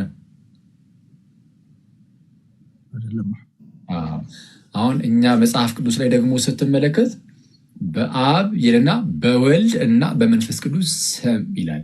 በአብ ብቻ አይደለም በወልድ በመንፈስ ቅዱስም ስም ይላል። በአብ በወልድ በመንፈስ ቅዱስ ስም። ስለዛ እነዚህ ሶስቱን አካላት በአንድ ስሞች ሳይሆን ስም ብሎ በመግለጽ በአንድነት እንደዚህ ይጠራቸዋል። ስለዛ አዲስ ኪዳን ላይ ነው እሱ ያለው። አዎ ትክክል። መጽሐፍ ቅዱስ ደግሞ ዘፍጥረት ብቻ አይደለም ብሉይ ኪዳን ብቻ አይደለም አዲስ ኪዳንም ስለሆነ እንደዚህ እያጣመርክ ከአዲስ ኪዳንና በከብሉይ ኪዳን እያጣመርን ልክ እንደዚህ ነው የምናምነው። ስለዛ በዚህ በዘፍጥረት ላይ ግን ምን አለ? አዳም ከእኛ እንደ አንዱ ሆነ። ስለዛ አትሊስት አንድ አካል ብቻ እንዳልሆነ አውቀናል። ከአንድ አካል በላይ ነው። ስንት አካል ከአንድ በላይ ከተባለ ግን በሌሎች የመጽሐፍ ቅዱስ ክፍሎችን ደግሞ በመጠቀም ሶስት እንደሆነ እንደዚህ ማሳየት እንችላለን። ኮንሰፕቱ ገብቶኛል። ግን እኔ እያልኩ የነበረው አሁን ለምንድን ነው አዳምን ያመጣሁት እዚህ ጥያቄ ላይ ኢየሱስ ክርስቶስ ወደ ምድር ሳይመጣ ባለበት ዘመን ላይ ወልድ ይታወቅ ነበሩ የሚለውን ኮንሰፕት ለማወቅ እንጂ ኦልሬዲ አዲስ ኪዳን ላይ አሁን የሰጠኝ ጥቅሶች ይገኛሉ። ምክንያቱም ሙሴንም ሲያናገኝ አምላክ ለአብርሃም እንትን ሲለው እንደ አምላክነት እንጂ ወልድ ራሱን ስፔሲፊካሊ እንዲሁም አብ ለብቻው እንዲሁም መንፈስ ቅዱስ ሆኖ አልተገለጸላቸውም ወይ ደግሞ እንደዛ ብሎ አላስተማሩ። በስም ደረጃ ማለት ነው ወልድ መንፈስ ቅዱስ ምናምን እየተባለ በስም ደረጃ ማለት ነው። ለምሳሌ የክርስቶስ ኢየሱስን ወልድ እየተባለ በስም ደረጃ ምክንያቱም እንደ ክርስትና አስተምሮት አይ ቲንክ ኢየሱስ ክርስቶስ ወልድ የሚባለው ሳይወለድ በፊትም ወልድ ነው አይደል? ያልተወለደበት ጊዜ የለም፣ የማይወለድበት ጊዜ እኮ የለም። ከዘላለሙ የተወለደ ነው ጌታችን ኢየሱስ። ግን እንዳልከው አሁን ይሄ ወልድ በሚለው ስም ምናምን በስፋት የምናየው ኦፍኮርስ በሐዲስ ኪዳን ነው። አባ ጊዮርጊስ ዘጋስጫ አንድ የሚናገረው ነገር አለ። ምን ይላል? ከድንግል በተወለደ ጊዜ ከአንተ ከአብ የመወለድ ምስጢር ወይም ሃይማኖት ተገለጸልን ይላል። ከድንግል ማርያም ሲወለድ ያኔ በስፋት ብዙ ነገሮች ይተረኩልኝ ጀመረ። ስለ እግዚአብሔር በጣም ብዙ እኮ የምናውቀው ነገር የለም። በብሉይ ኪዳን እያለ እኮ ቬይልድ በሆነ መልኩ በተከለለ መልኩ ነው ስለ እግዚአብሔር ሰዎች የሚያውቁት። ከጸጋ የተራቆተ ሕዝብ ስለነበረ ስለ እግዚአብሔር የምናውቀው በስሱ ነው። ልጁ ኢየሱስ ክርስቶስ መጣና ግን ጭራሽ እግዚአብሔርን አይቶት ማንም የሚያውቅ የለም ብሎ ከተናገረ በኋላ ልጁን የተረከው ተባለ። ስለዛ ልጁ ከተረከው በልጁ በኩል የተገለጠ ነገር አለ። ራሱ ኢየሱስ ክርስቶስም እንደነገረን በዚህ በማቴዎስ ወንጌል ምዕራፍ 11 ቁጥር 27 ላይ ከወልድ በቀር አብን የሚያውቀው ማንም የለም ይላል። ከወልድ በቀር አብን የሚያውቀው ማንም የለም። ከአብን በቀር ይቅርታ አይደለም መጀመሪያ የአብን የሚያሰው ከአብ በቀር ወልድን የሚያውቀው ማንም የለም። ከአብ በቀር ወልድን የሚያውቀው ማንም የለም። ከወልድም በቀር ወልድም ሊገልጥለት ከሚወደው በቀር አብን የሚያውቅ ማንም የለም ይላል። ስለዛ በባህሪው አብን የሚያውቀው ወልድ ነው እና ይህ የእግዚአብሔር ኃይል እና የእግዚአብሔር ጥበብ ተብሎ የተጠራው ጌታችን ኢየሱስ በመጀመሪያ የቆሮንቶስ መልእክት ምዕራፍ 1 ቁጥር 24 ላይ የእግዚአብሔር ኃይል እና የእግዚአብሔር ጥበብ ተብሎ የተጠራው ኢየሱስ እርሱ በደንብ አድርጎ ይተርክልናል ነው ስለ እግዚአብሔር። ስለዛ እንደ ወልድ እየተባለ እንደዚህ ባይጠራም ናቡከደነፆር አክቹዋሊ የሶስቱን እነዛን ሕፃናት ከእሳት ያዳነውን አራተኛውን አካል ሳይ የአማልክት ልጅ ይመስላል የሚል ነገርን አስቀምጧል እና እሱን ይዘው አንዳንዶች ወልድ ከሚለው ጋር የሚያገናኙ ይኖራሉ። ትልቁ ቁም ነገር ግን ምንድነው? እንደነዚህ አይነት ሚስጥሮች በደንብ እየተገለጡ የሚሉት በሐዲስ ኪዳን ነው። መጽሐፍ ቅዱስ ብሉይ ኪዳን ብቻ አይደለም። ቅዱስ ማን ነው አውግስትን ምን ብሎ ይናገራል? በጣም ብዙ ጊዜ ያልናት አንድ ኩታለች በጣም ታዋቂ የሆነች አንድ ንግግር አለችው አውግስትን The New Testament ኮንሲቭድ ኢን ኦልድ ቴስተመንት ይላል። ሐዲስ ኪዳን በብሉይ ኪዳን ውስጥ በጽንሰት ደረጃ የለም፣ ሸፈን ከለል ብሎ ተቀመጠ። ሐዲስ ኪዳን በብሉይ ኪዳን ውስጥ አለ እኮ። ሐዲስ ኪዳን ብሉይ ኪዳን ውስጥ አለ፣ ግን በደንብ አታየውም። ግልጽ ብሎ ሸፈንፈን ነገር ብሎ ነው።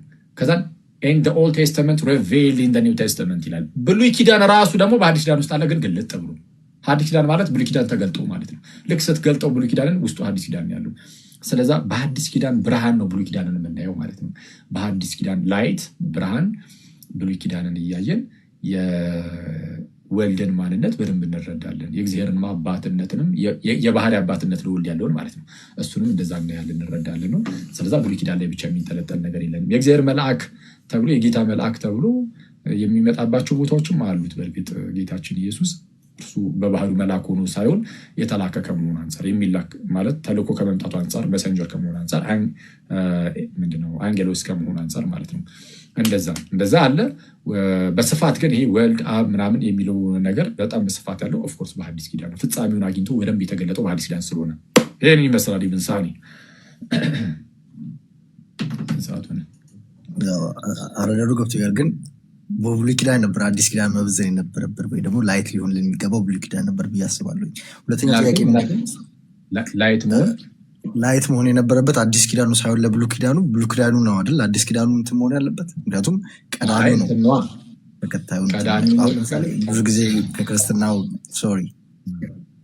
ያ ቁርአንን ይመጋገባሉ።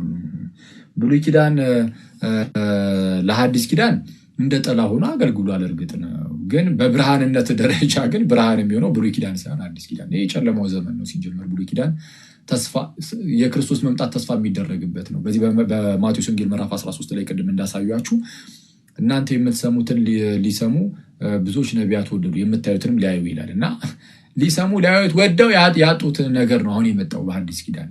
የመጣውም የእግዚአብሔር ልጅ ኢየሱስ ክርስቶስ ነው። እርሱም የመጨረሻው መገለጥ ነው። በዚህ በዕብራውያን መልእክት ምዕራፍ 1 ቁጥር 1 ላይ እንደተናገረው ቅዱስ ጳውሎስ ምን ሲል ከጥንት ጀምሮ እግዚአብሔር በብዙ አይነትና በብዙ ጎዳና ለአባቶቻችን በነቢያት ተናግሮ ይልና ለአባቶቻችን በነቢያት ተናግሮ ይልና ሁሉን ወራሽ ባደረገው ደግሞም ዓለማትን በፈጠረበት በልጁ በዚህ ዘመን መጨረሻ ላይ እኛ ተናገረን ይላል። ተመልከት፣ ነቢያት ከእግዚአብሔር የራቁ ናቸው። ማለትም ከእግዚአብሔር ጋር ነቢያት አንድ አይደሉም። የእግዚአብሔር የሆነውን ነገር ሁሉ ሊያውቁ አይችሉም። መቼም ቢሆን እግዚአብሔርን ያየው አንድ ሰው እንኳን የለም ተብሎ ሲነገር ማነው? ነቢያትንም ጨምሮ ነው። ነቢያት እንኳን እግዚአብሔርን አላዩትም ተብሎ የተነገረን ሰው በዚህ ደረጃ ላይ ሆነው በተገለጠችላቸው ልክ በጭላንጭል ያቀብላሉ። በሐዲስ ኪዳን ግን የመጣው በጭላንጭል እየተቀበለ የሚሰጥ አይደለም። ልጁ ነው በባህሉ የሚያውቀው ልጁ። ከአብ በቀር ወልድን የሚያውቀው የለም፣ ከወልድም በቀር ወልድም ሊገልጥለት ከወለደ በቀር አብን የሚያውቅ ማንም የለም ብሏል። እና ስለዛ እንዲህ የሚያውቀው ልጁ ብትንትን አድርጎ በመተረክ ደረጃ ሲተርከው እሱን ያዝ አድርገ ብሉይ ኪዳንን ተተርኳል። ማነው ታዩና ተተረጉመዋል። ከሐዲስ ኪዳን አንጻር ብሉይ ኪዳን ይተረጉማል። ለዛ ነው ጌታችን ኢየሱስ መጽሐፍትን ገለጠላቸው ይላል እና በዚህ በሉቃስ ወንጌል ላይ የኤማሁስ መንገደኞችንም ካስታወሳችኋቸው መጽሐፍትን ሲተረጉምልን ልባችን ይቃጠልብን አልነበረምን ይላል።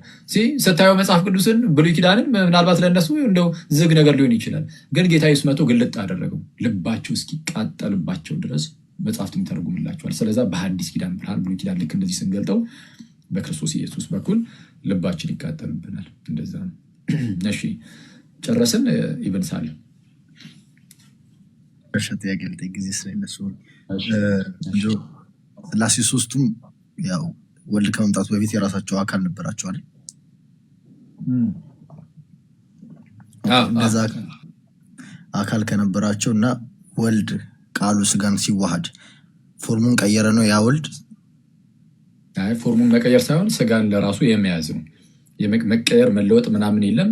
ስጋን ግን ለራሱ ያደርጋል ነው። ስለዛ ለራሱ ስለሚያደርግ በተለየ አካሉ ማለት ነው። ስጋን ለራሱ ስለሚያደርግ እንደ ስጋ የሚነገርለት ነገር ይኖራል ለዛ አካል ማለት ነው። እሺ መያዝ ነው። ልክ በፊልጵስዩስ መልእክት ምዕራፍ 2 ቁጥር 7 ላይ የባሪያን መልክ ያዘ እንዳለ፣ በዕብራውያን መልእክት ምዕራፍ 2 ቁጥር 16 ላይ የአብርሃምን ዘር ያዘ እንዳለ፣ እና ዮሐንስ ወንጌል ምዕራፍ 1 ቁጥር 14 ላይ ቃልም ስጋ ሆነ እንደተባለ መያዝ ነው። ስለዛ ይዟል ነው እንጂ ወደ ሌላ ነገርነት መቀየር አይደለም። በሚልክያስ ምዕራፍ 3 ላይ እንደተነገረን እግዚአብሔር አይለወጥም፣ እግዚአብሔር አልቀየርም ይላል። አይለወጥም፣ ሌላ ፎርም ያዝ ነው። ሁለት አይነት ወልድ ኖረ ማለት ነው። አንደኛው ስጋን ያለዘው ወልድና በፊት ከአብ ጋር ደግሞ የነበረው ወልድ። ሁለት አይነት ወልዶች ነው ያሉት። አይ አይደለም፣ ራሱ ወልድ ነው ስጋን ያዘው እኮ። ሌላ አይነት ወልድማ ከየት ይመጣል እኮ ራሱ ከሆነ ስጋውን ሶሪ ችግር የለም አንድ ልጨርስ። ራሱ ከሆነው ወልድ ያ በፊት ስጋን ሳይዘው የነበረው ፎርም፣ ምክንያቱም በፊትም አካል ነበረው ተብሎ ስለሚታመን ያ አካል ከሆነ ስጋን የተዋሃደው ኦልሬዲ ወይ ወደ ሌላ አካልነት ተቀይሯል፣ ወይ ያን ስጋ ደግሞ እንደ ፓርት እንደ ራሱ እንደ ትዊንስ አድርጎ ይዞታል ማለት ነው እኮ። አይ ኦኬ፣ ውህደት ካለ እንደ ትዊንስ ነገር እንደዛ አይደለም። የሆነ ይዞት ልክ ለምሳሌ እኔ ይህንን መጽሐፍ ቅዱስ ለምሳሌ ያስኩት አሁን ከኔ ጋር አልነበረም፣ ልክ ያስኩት ኢየሱስም ስጋን ልክ እንደዚህ የያዘ እንደዛ ማለት አይደለም። የስጋን ባህሪ የኛን ባህሪ በመዋሃድ ስጋን በመንሳት ስጋ ይዋሃድና አንድ አካል ነው የሚሆነው። ይሄ መጽሐፍ ቅዱስ ከኔ ጋር አንድ አካል አይደለም፣ ቢይዘውም እንኳን አየህ፣ ከኔ ጋር አንድ አካል አይደለም፣ አንድ ባህሪ አይደለም ስቲል ማለት ነው። ቃል ግን ስጋን የራሱ ሲያደርግ ስጋን የራሱ ሲያደርግ ቀጥታ ስጋ በሱ በዘላለማዊው አካል ላይ ኢንዲቪጁዌት አድርጎ አካላዊ ሆኖ ከዛ በኋላ ከቃል ጋር አንድ ይሆናል። የቃል ገንዘብ ለስጋ የስጋ ገንዘብም ለቃል ይሆናል።